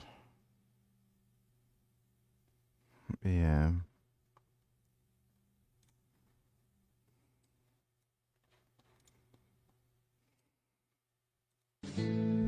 Darling,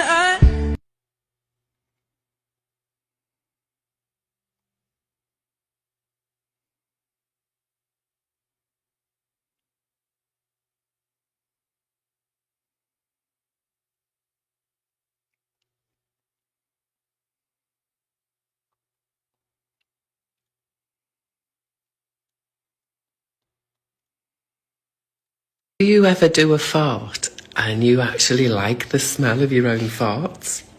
Now, it doesn't always happen, does it? Some of them are rather pungent. Looks like she has hyperthyroidism. Rather disgusting, and you have to leave the room yourself. But sometimes when you do a fart, and it just get you think. She kind of looks like a bug. Like if a bug was trying to be a human, she kind of looks like a bug. Oh, it smells all right. Especially. You know what she reminds me of? I think she reminds me of that ant guy from Beast Wars. Who is that? Yeah, this guy. Inferno. Yeah, she reminds me of Inferno from Beast Wars. You can see the resemblance, right? Like, you know what I'm talking about. The teeth and the eyes. Especially after a load of smelly ones, it can be quite a relief.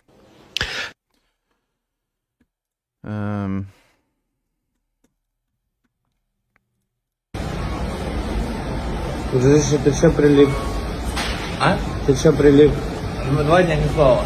2 дня не спал? На вахте был. Или... Ты чё прилип? He was like literally sleeping, standing up. Thanks for the donation, meme stream, Supreme Dream. Oh Yale and Mao, didn't you make a video about the situation too? Does the way Sugar Rider procured young impressionable females into his Thailand Rortil 480/10/10 group, you call it a cult, remind you of Jeffrey Epstein? Yeah, kinda.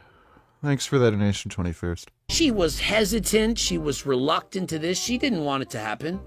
And I'm thinking, that's Larry Wheels X. And so I was going to add this to the video, but I went to find it. And so I saw that it was deleted. And so perhaps she had some regrets, some remorse. But there is proof after all. And so those of you who already saw that, you know this to be true.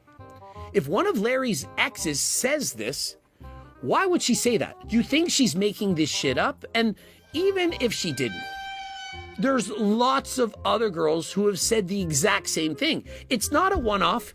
It's not somebody trying to bribe him to try to extort money from him. And so when you watch Larry... This hand feels very, very warm. This hand is cooler. Much cooler. Yeah, why is this hand so warm? What have I been doing with this hand? Feels like burning hot. Weird. Fun fact, the Inuits used to sacrifice their elders the same way Ed Sheeran did in that video, except a nice flow was involved.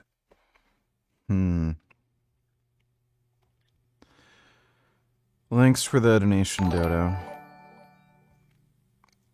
Did Sugar Boy ever recruit underage girls into his Rortil 4 group? I don't think so, because Freely was keeping him in check. If he weren't with Freely, I think he would have. Weren't you saying you would like to go to Thailand to one of his events way back? Yeah, then I ended up not doing that. Glad I didn't. Yeah, he probably would have. Like, depends on what you mean by underage, but yeah, I think I'd probably go for somebody like 16. That wouldn't surprise me. Sugar Rider has claimed many times that he's the one that gave you the idea for making worst of the fitness industry videos. The videos that made your channel blow up. If that's true, I think he deserved half your money in the divorce. No. We talked like twice, and we never mentioned what videos I should make. Thanks for the donation, dude. Larry speak now. We're going to watch right now. Larry literally saying, I'm not a cuck.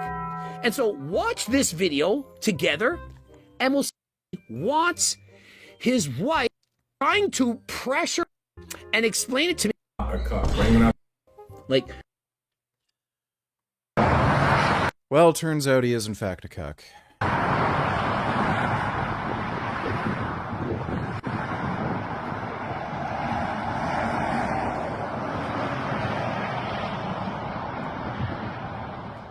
For 3 years, Vladimir Putin bombed Ukrainian cities into freezing darkness. Now the lights have finally gone out in Russia. In a stunning turn of events, the energy war has crossed the border, leaving the wealthy region of Belgrade freezing in negative 10-degree weather. But the real story is the betrayal. The local governor has gone rogue. You didn't go because you're too broke and lazy to put in the effort to get out of your country. Last time you were outside of Canada was to like fucking Detroit 20 years ago when you were 15. Don't even pretend you were really ever going to go to Thailand. No. That is not true. Thanks for the donation, 21st. Publicly demanding that the Kremlin stop its attack on Ukraine because his city is being destroyed by the retaliation. Putin is losing his mind over this statement, and he's calling the governor a traitor to Russia. This is the brutal reality of a war that has finally come home. Let's start with the lights going out in Belgrade. And I mean that literally. Take a look at this.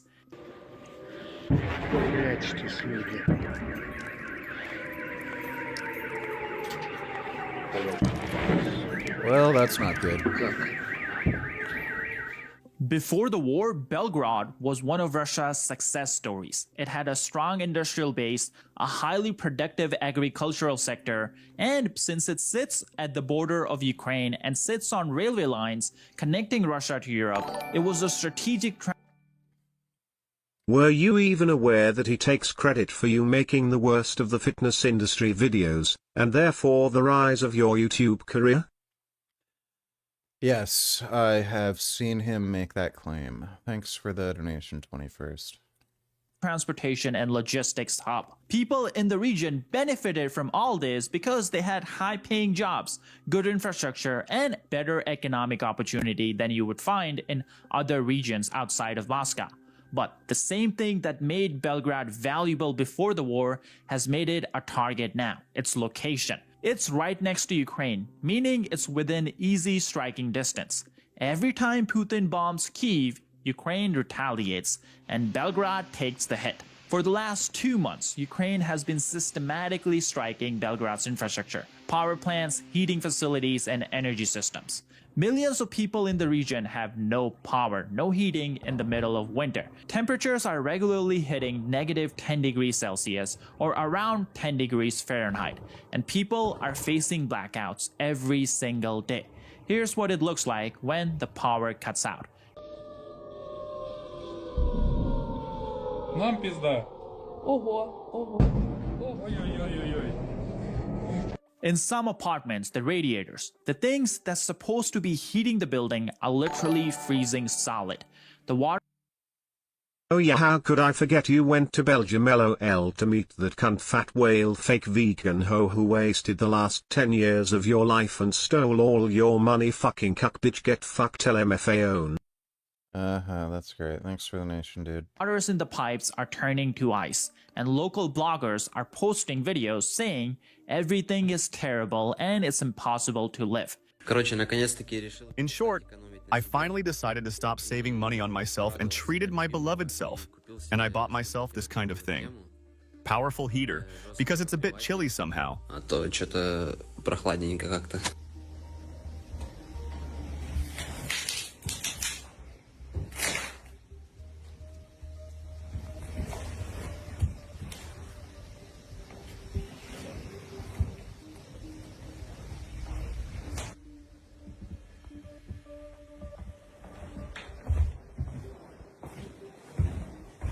Yeah, that's not good. Jesus Christ. Showing how I survive in Belgorod. Holy fuck. Due to the latest missile threats, I have had no hot water or heating for 3 days, and sometimes no electricity. Actually, we will have temperatures of -15 to -20 degrees below zero throughout the week. Here are some fragments from yesterday. We cooked these things, but that's not what this is about. I just want to talk about this shit because I don't know what to film and post. And yesterday, I just went outside, they announced a missile threat, and I ran a... To be fair, he did try to help you and point out how Redacted was a lying, cheating hoe, flirting with Joey Carbstrong. Even though Joey didn't tell you about it, Sugar Rider tried to be a good bro and show you. And I'm sick of hearing this. Okay, I get it, dude. as fast as I could. I didn't even realize how I ended up in the building entrance. It was terribly scary. And the most interesting thing is that they don't officially put us on distance studying. Our university also has no heating. That's why you can't see my videos and vlogs from Belgorod. Because the situation is terrible and it is simply impossible to live. That's all for now. I hope to be in touch soon. Russians are finally experiencing what Ukrainians have endured for last 4 years. And the governor of Belgrade? Well, he's not blaming Ukraine. He's blaming Moscow. Here's what he publicly said.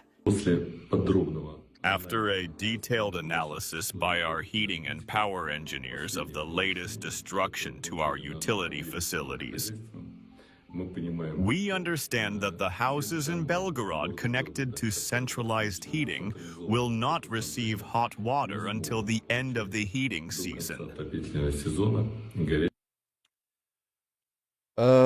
Yeah, they're gonna be cold.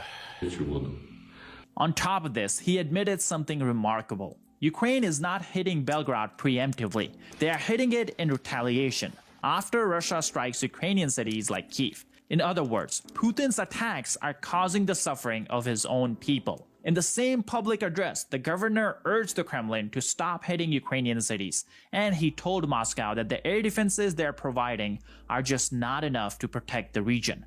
This statement from the governor has some Russian war bloggers just losing their mind. Here's one example. 21st, $22. Yeah, I've seen that. Russian Telegram channel Kremlin Snuff Box says, words of a traitor. The Belgrade governor wants more air defenses first and then bomb Ukraine. According to his sources in the local government, the governor made this statement before announcing new energy problems and a partial evacuation of Belgrade residents. Governor stated that he has repeatedly requested Moscow to strengthen Belgrade's air defenses. He was told this was currently impossible. Besides, defending Belgrade is difficult. Enemy territory is too close. Then, in a fit of anger, the governor said, "Let them give us air defenses first and then bomb Ukraine. They have abandoned us. They cannot protect us. And for every strike on Kyiv or other enemy cities, we get hit in return. They can't protect the people of Belgrade, so they shouldn't bomb anyone." Well, because of this statement, the Russian propagandist calls him a traitor, saying it was unpleasant to hear that. It smacks of treason, which is unacceptable, even coming from the governor. Now, here's the thing. This governor is not pro-Ukraine or NATO-loving governor. In fact, in Russia, governors are not elected by a vote from the public. They are appointed by the Kremlin, aka Putin. But despite this, despite owing his position to Putin, he's calling out the Kremlin, which tells us how bad the situation is in Belgrade.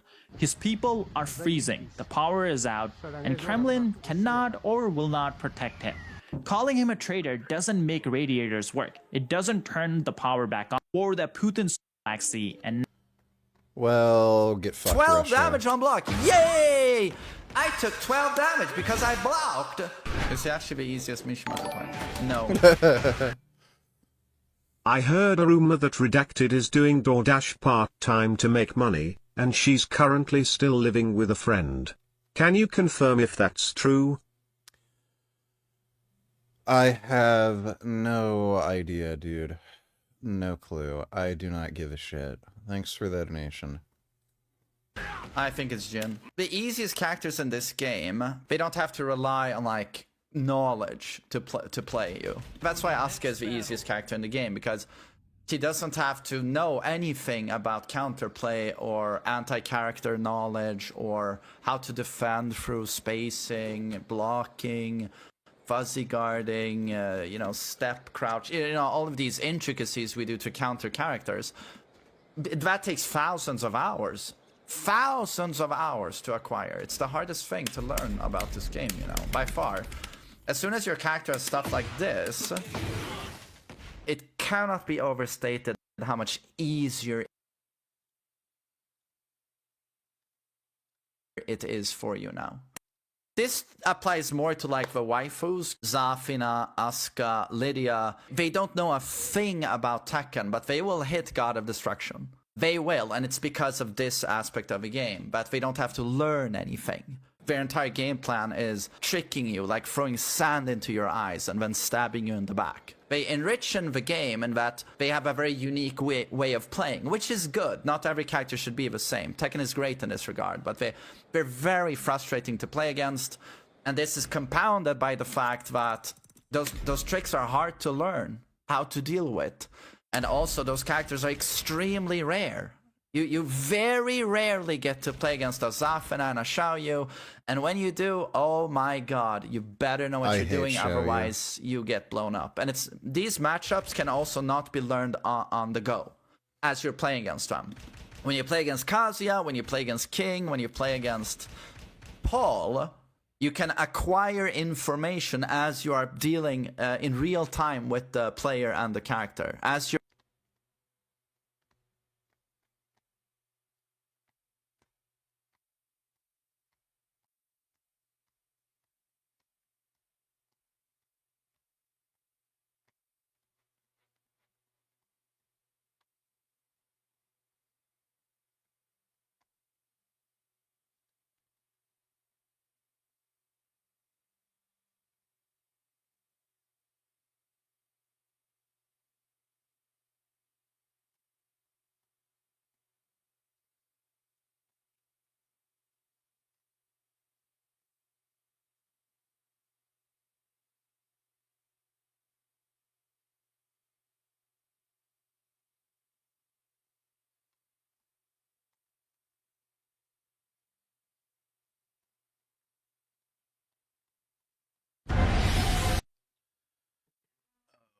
stupid.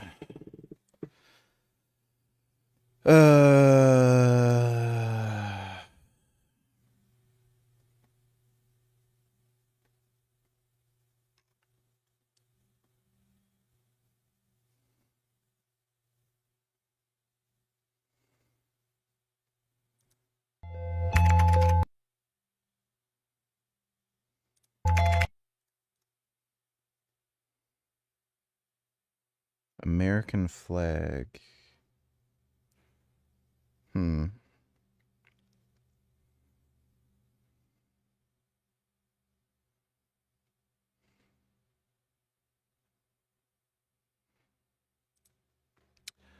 That's neat. Very, very neat.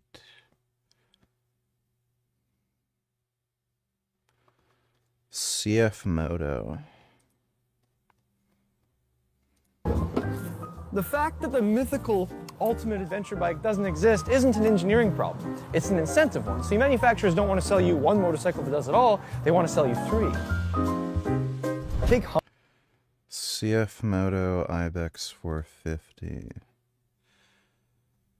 I normally trust Fortnite reviews. I'm extremely wary of CF Moto. Like, the Chinese do not have a good track record of making internal combustion engines. I don't know how these bikes actually hold up. They look nice.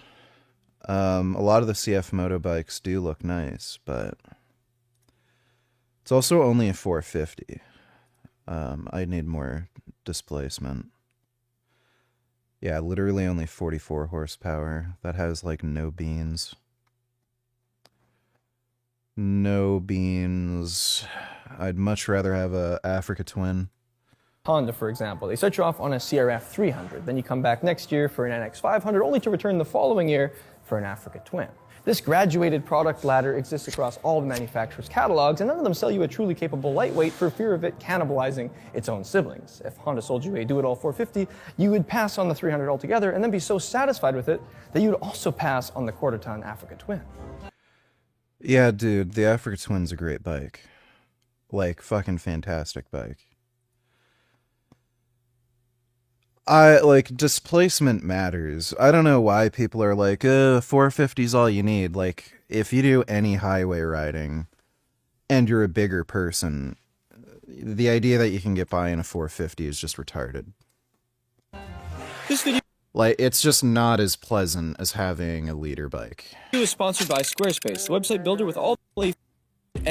So this came into being, sucked into existence by the massive vacuum the established brands created. It's not a Dakar lookalike, it's not a tech demo, nor is it a 500-pound apology letter to your midlife crisis, but... I don't even understand how you can say this. The Ducati Desert X would be a better choice than this. I think that's an 800. But still, it's fairly light. And it's better. Is the Ibex 450 really our fabled adventure bike?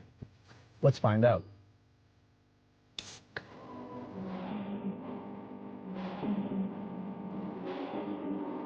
My initial thoughts are, wow, this 270-degree parallel twin is glass smooth, all the way from idle right up to its 9,000 RPM red line. Acceleration feels comparable to a KLR, so it's not a rocket ship, but then again, no one ever described the unicorn as being one. It does, however, make a sound I can only describe as music. 270-degree crankshaft parallel twins fire at the same interval as a traditional V-twin, and CF Moto understood the assignment. This exhaust is loud enough to be omnipresent, yet quiet enough to be inoffensive. I can't think of another model that gets this balance better.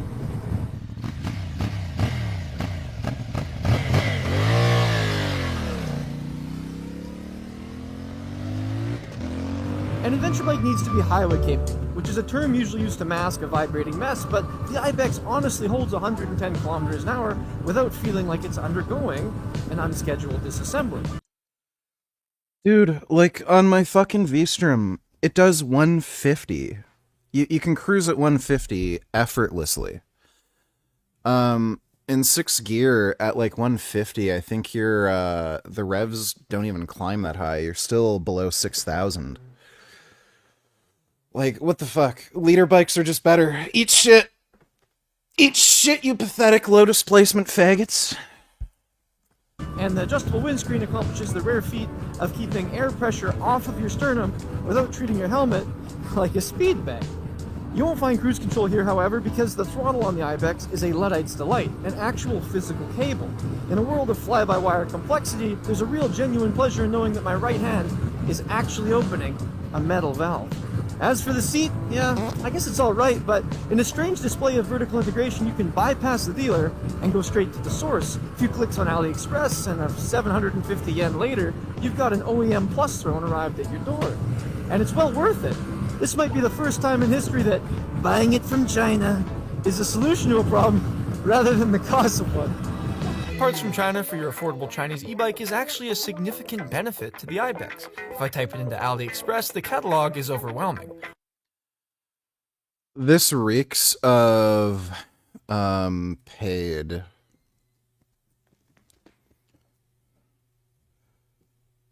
Yeah, this reeks of just a paid review. That is really weird that they're like advertising AliExpress now. Windscreens, crash bars, luggage racks, radiator guards, handlebar risers, full graphics kits. If you don't care for either of the two... Like as if non-OEM replacements don't exist for other models. Like, what the fuck is he talking about? There's aftermarket seats, there's aftermarket sensors, there's aftermarket like fucking everything for any fucking bike. So like, why the fuck is he like, unlike your fucking BMW, you can go on AliExpress and order hot garbage. Like, what the fuck? Okay. Two factory color schemes. Yeah, and by the way, all this shit, it takes like 2 months to fucking deliver, if not longer. So let's see, you could either get like a nice like European or Japanese bike, be able to get replacement whatever you want for it, with like either on Amazon or just through like a normal delivery that might take like a week. Or you can order hot garbage from fucking AliExpress that won't be delivered to you and like until 2 or 3 months fucking later through Chinese snail mail. And like, I love this. Look at the fucking reviews. 3 out of 5 stars. Oh, wonderful. Like, this reeks of a fucking paid review. Full decal kit for less than $150, and some of these are pretty sweet. It's kind of, Ryan F9 is usually the one who does motorcycle reviews for this channel. I wonder if he refused to do this. Like this, there's no way. This is a genuine fucking review. They were paid to do this. Body IQ donating $2. Look at the first comment, lol. Who won the Crucible debate? Vegan gains, vegan gains. That's good. Yeah, really.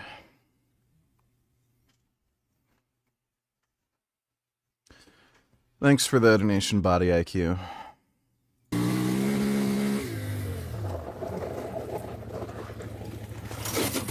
So 100 kilometers of enjoyable highway riding down. I've used a third of the sizable 4.6 gallon gas tank, and now it's time for the real test.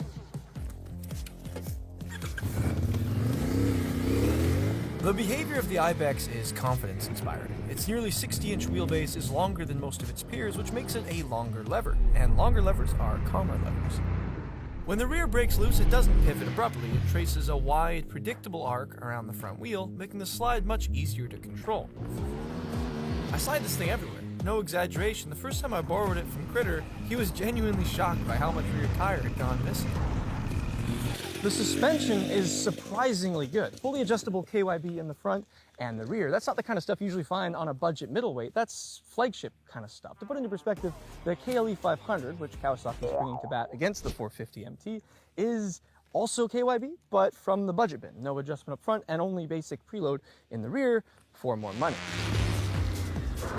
Thanks to the balance of 44 horsepower, sub 200 kilogram weight, quality suspension, and adequate ground clearance, How much does the Ducati Desert X weigh?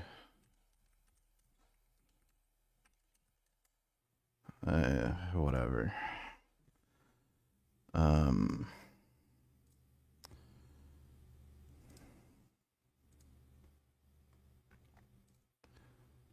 Oh, wait. Desert X Rally. Desert X. Let's look at both of these. For some reason, the fucking Canadian website is always worse on these. I have no idea why. 110 horsepower, 210 kilograms, so a bit heavier, but I mean, if you got 110 horsepower versus 44, you know, an extra like 20 kilograms, who fucking cares? I mean, look, the idea that a nice Italian motorcycle is, you know, like, it's just gonna be so much fucking better than a fucking Chinese-made piece of shit. I do not have any faith in Chinese. It's over for Hollywood VG. I do not have any faith in Chinese internal combustion engines.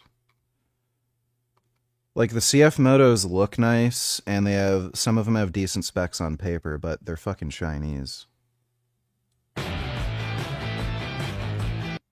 Yeah, it's just about that stupid clip. Who cares? Thanks for the donation, Dodo. I feel comfortable taking the 450 further into the sticks than any other adventure bike I've ridden. Sure you do. Now, I've never claimed to be an enduro pro, but when I get the Ibex on the flooring single tracks, it feels like a willing dance partner. And when I encounter an optional challenge that I would bypass on an African Twin, I don't even think twice about sending the 450 straight at it. What a load of bullshit. That is the biggest load of bullshit I've ever heard in my fucking life. Like, as if this bike holds a candle to the fucking Africa Twin. Like, this is just a lie. So, Fortnite apparently is now doing paid reviews. So, like, we're basically through this entire review. He hasn't said one bad thing about this bike. It's perfect. Nothing bad about it. No drawbacks whatsoever. If you look at all the other fucking reviews that they've made on this fucking channel, when Ryan F9 does reviews, he'll mention drawbacks of every bike, some things he doesn't like, but apparently this fucking Chinese piece of shit is perfect, and he'd rather ride it than a fucking Honda Africa Twin. Like, my ass. It fits in on the trails with CRF 300s and on the highway with Transalps. A machine truly comfortable. You know, speaking of which, do you think movies will ever improve VG? Yeah, I'm sure at one point. Thanks for the donation, Dodo. You still supporting a genocide? You still a faggot? Congratulations, you're banned. Fucking loser. In both environments.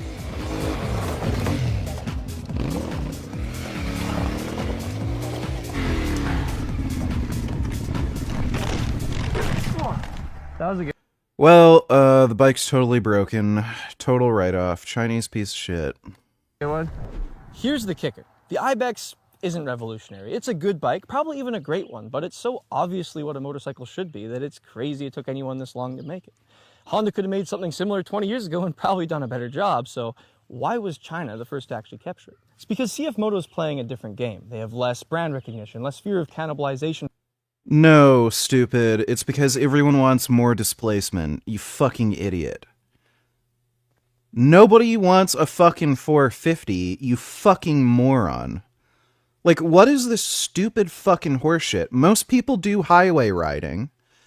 And if you're doing a substantial amount of highway riding, you're gonna want more fucking displacement. Like, it's so fucking stupid. And faster iteration cycles. They're not afraid.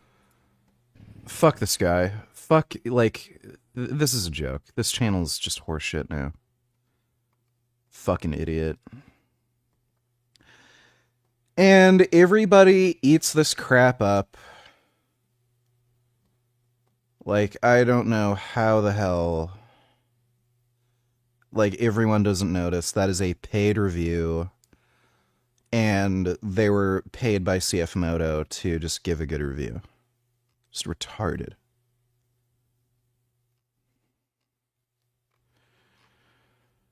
Oh. Oh God. Oh God. Oh. Oh. Oh God. Oh. Oh. Oh God. Oh my God. Oh.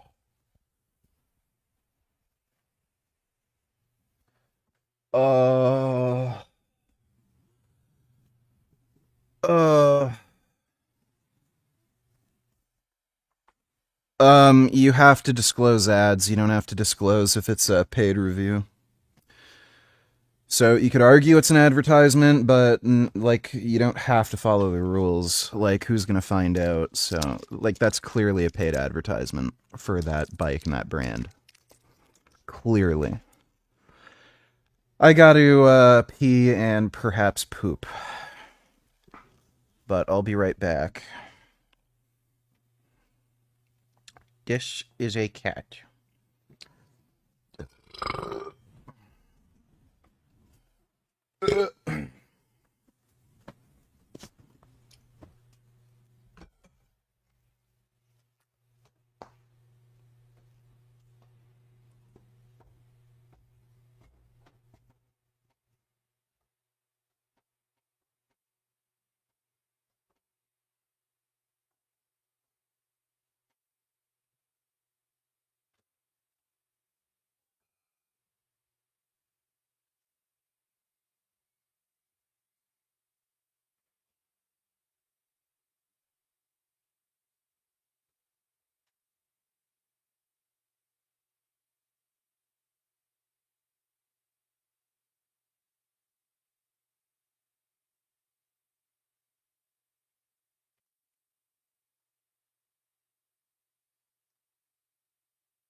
What are you doing?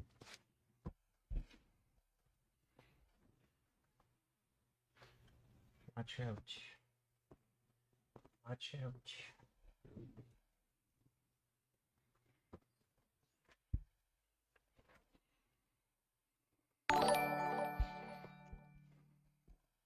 I don't know about that, VG, seeing how we now live in a world where a movie with a scene like this somehow got a 78% rating on Rotten Tomatoes.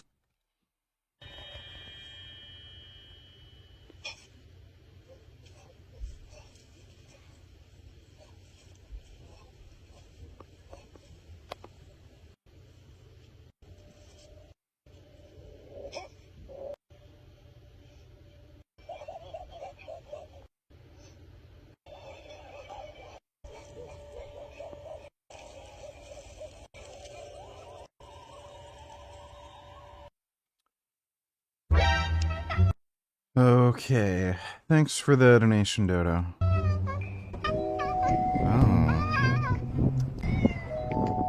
Oh.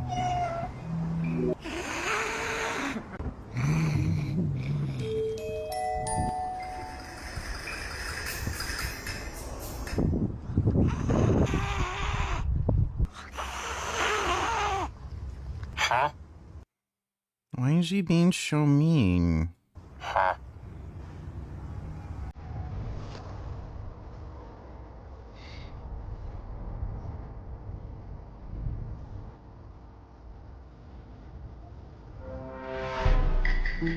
Oh.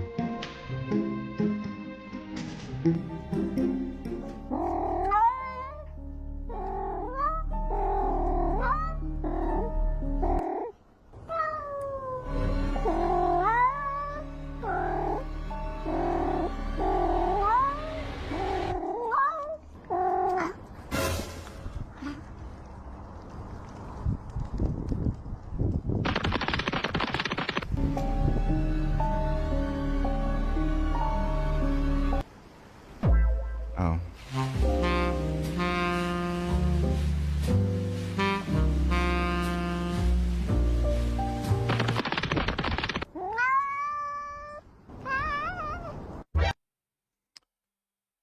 Cat. That was a cat.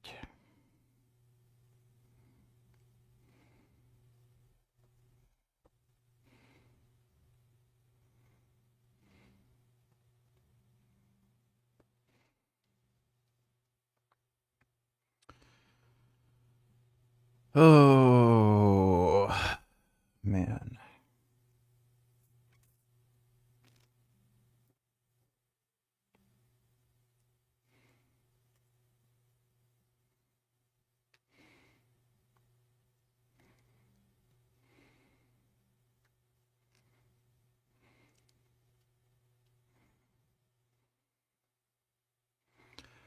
My elbow hurts. Oh, it hurts.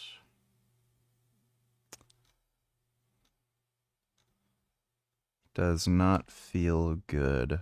Not one bit. Not at all. Not at all. Not one bit. Nope. Nope. Nope. Nope. Nope.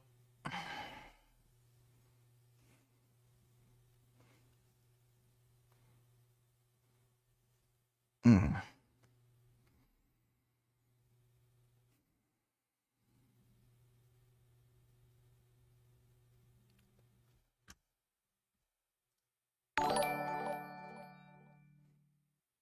Seriously, tell me, VG, how does such shit art like this get a 78% on Rotten Tomatoes? I don't know, Dodo. This just looks stupid. Thanks for the donation, though.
Do a revival fitness impression on why he doesn't want to debate vegan gains. Well, impressions are $10, sir, but thanks for the donation, Rev. What kind of program did you run to hit 410 naturally? Just my own program. It's basically just benching 3 days a week.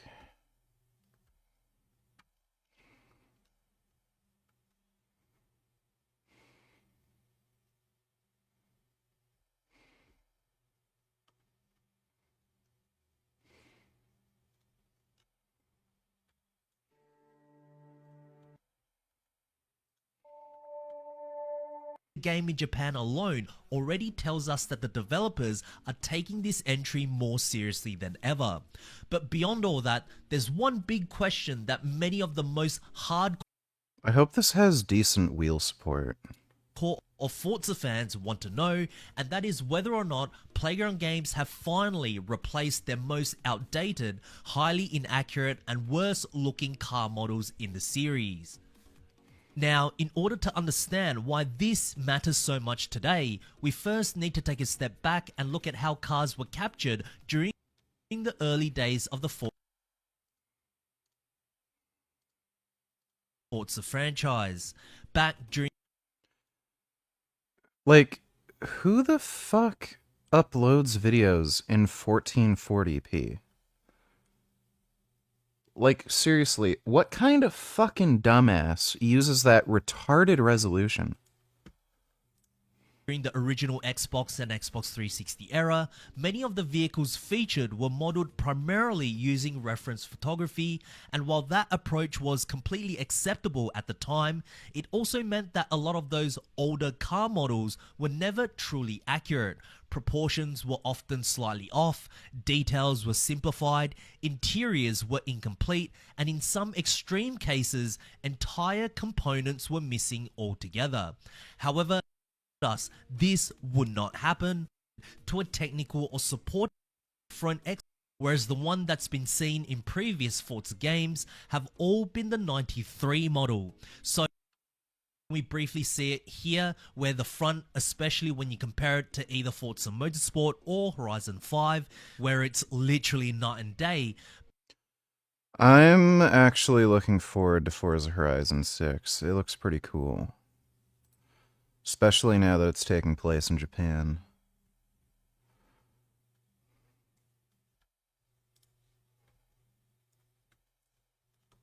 She was like wrestling with the bear. Like bear is 800 it's pounds. a nice and he is bear. like 350 or something. My goodness, look at your friendly bear. Yeah. He was Oh, he's so nice. wrestling a bear? He's like a person. He had a bear. Well, yeah. Look how person he is. Kevin Levrone. Once. Kevin's a workhorse, man. As far as I know in the gym, that cat tear his pack. He'd tear his pack and come back and get everybody.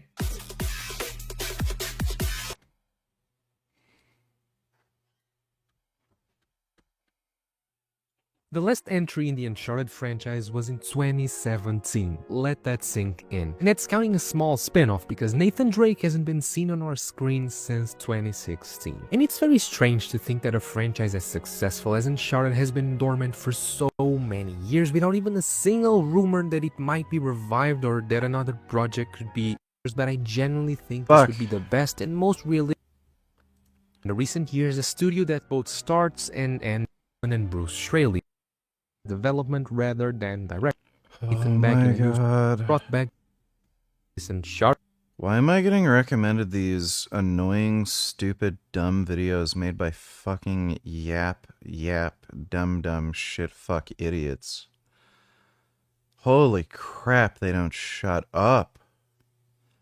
Oh, that's a duck and a dog. Oh my god. Oh. Oh my goodness. That is a nice duck. Hello. Oh my goodness. Oh my goodness. Look at that duck.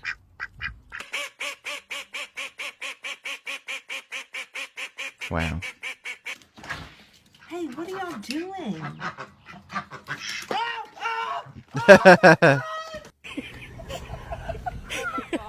Fat bitch.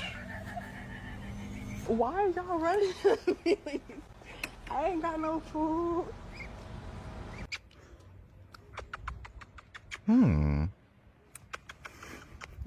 That duck likes getting kisses. Chubby cheeks. Wow.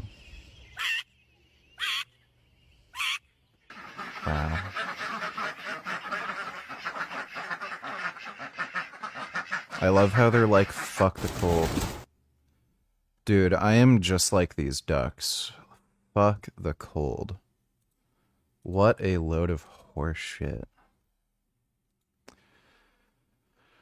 The cold is so bullshit, dude. You're getting scammed. Scammed by the weather. Just bullcrap.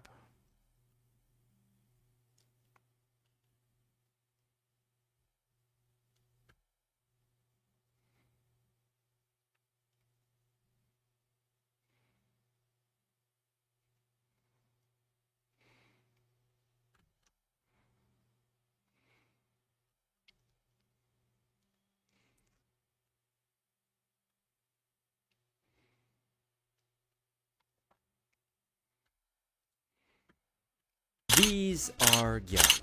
They're a fashion subculture that's really popular in Japan. They're known for their brightly dyed hair, tan skin, tight clothes, and enough makeup to clog your lungs. Part of their identity is about standing out in a culture that values fitting in. And for the longest time, gyarus were stereotyped very negatively. They were always seen as the promiscuous bimbos. They were the shallow gold diggers that valued wealth, looks, and status. If they were in America, they would be the stereotypical mean girls. But the ironic thing is, so many modern anime have gyarus as their MC. Characters like Kitagawa Marin from My Dress Up Darling or Momo Ayase from Dandadan are examples of gyaru characters that are widely beloved and are nothing like the negative popular stereotypes that portray gyaru people to be. So the question is, why the change of heart? What made popular Japanese media go from demonizing people in this subculture? I mean, just look at the reviews for this garbage at the starting 1.03 mark.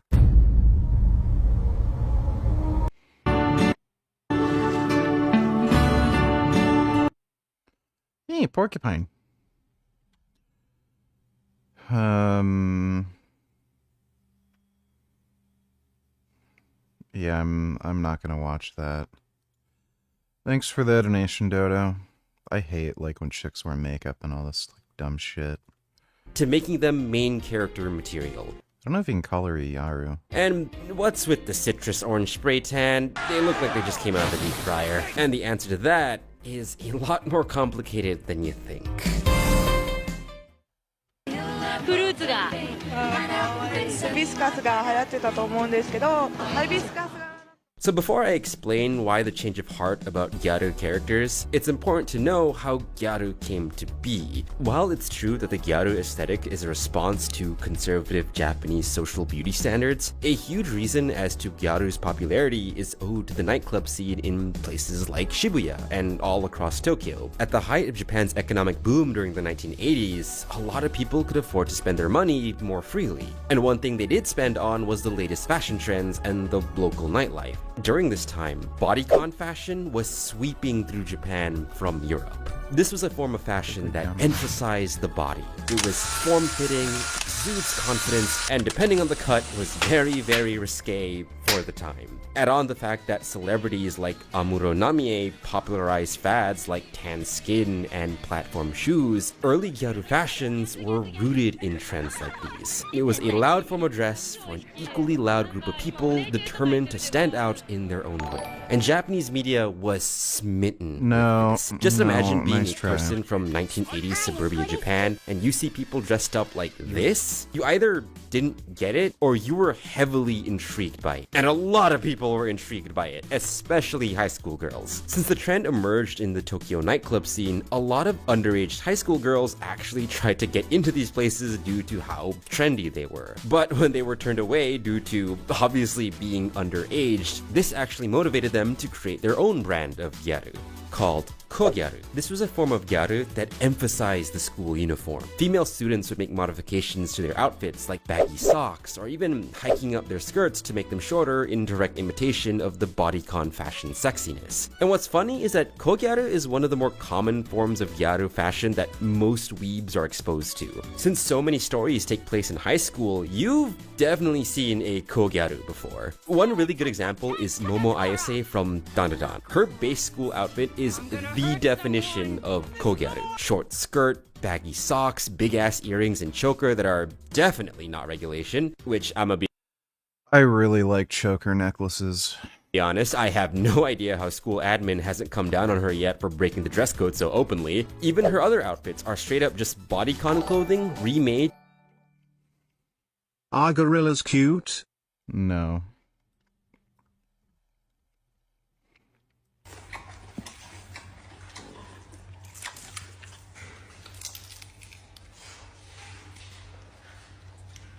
What the hell is that guess she's eating? Is that a boiled egg? The fuck would you give a gorilla a boiled egg? Thanks for the donation, Speed Racer.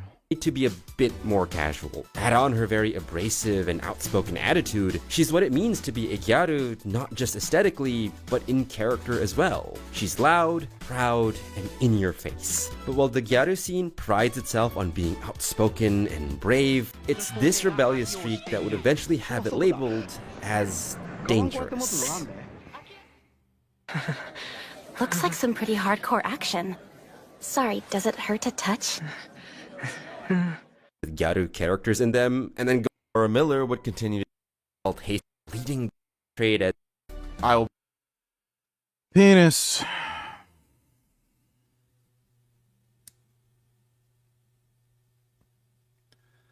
I just bought an LG Signature 9500 for $800 when it's normally $2,200. It's awesome. I don't know why I'm so excited about it. Well, new TVs are cool. I bought a new TV last year. I'm happy with it.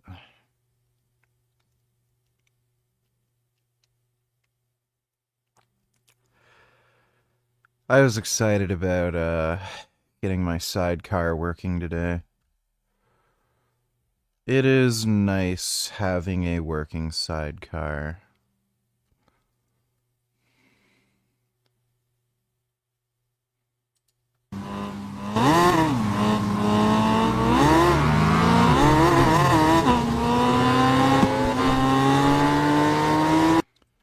I have never seen one of these.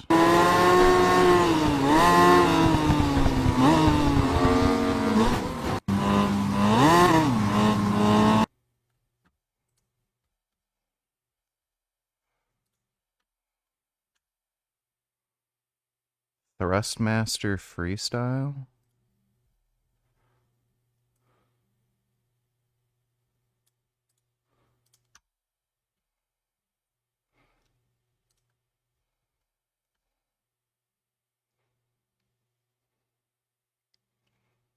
How have I never seen one of those?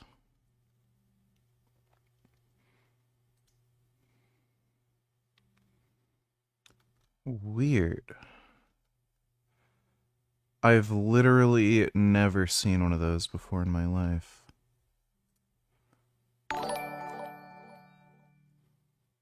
Can you react? Let me see. Why was napalm the most feared weapon of the 20th century? Soldiers called it the fire. No, it's just AI slop. Thanks for the donation, dude. It burns and sticks to your skin and it kills you bad.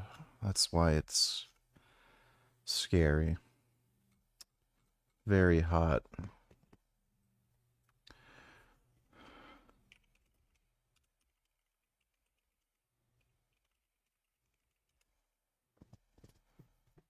I've seen these. As far as I know, they don't make them anymore.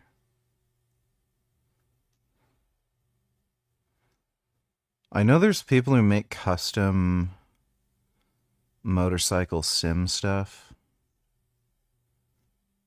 It'd be so sick if there's as much interest in motorcycle sims as there is in driving sims.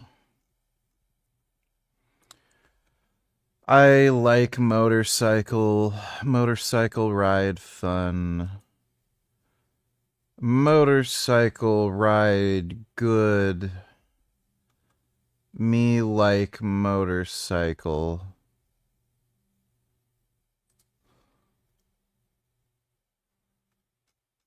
Oh.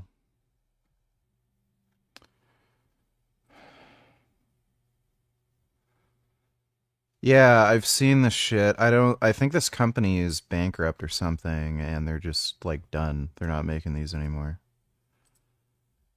Dude, I would totally plop money for one of these if it was good.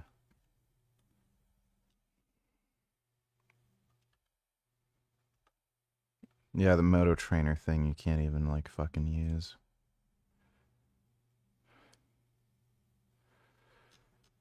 Yeah, I've seen this crap. You have to actually get a real motorcycle for these. And I think it only plays like one game. And it's like whatever sim software it comes with. So, yeah.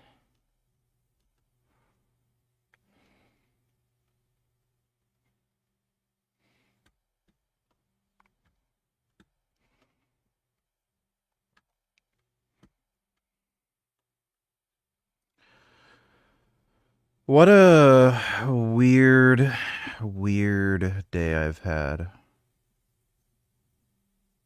At least I remembered to take the trash out.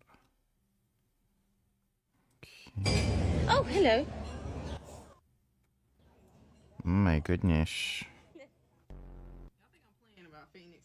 Oh. Oh my god.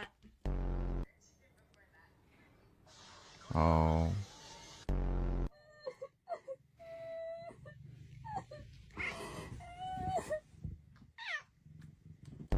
If anyone wants to know how it's going with tofu, that's how it's going with tofu. Oh, no, that's a little deal. Did you get all your shopping done?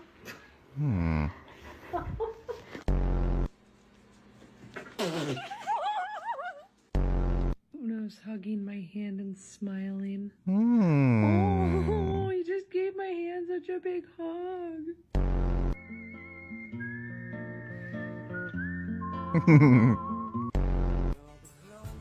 Oh. It's just like gum gum.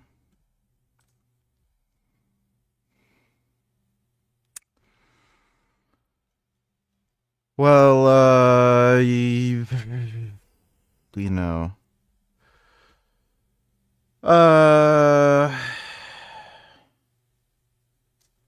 We'll try to have a more normal day tomorrow. There's always tomorrow.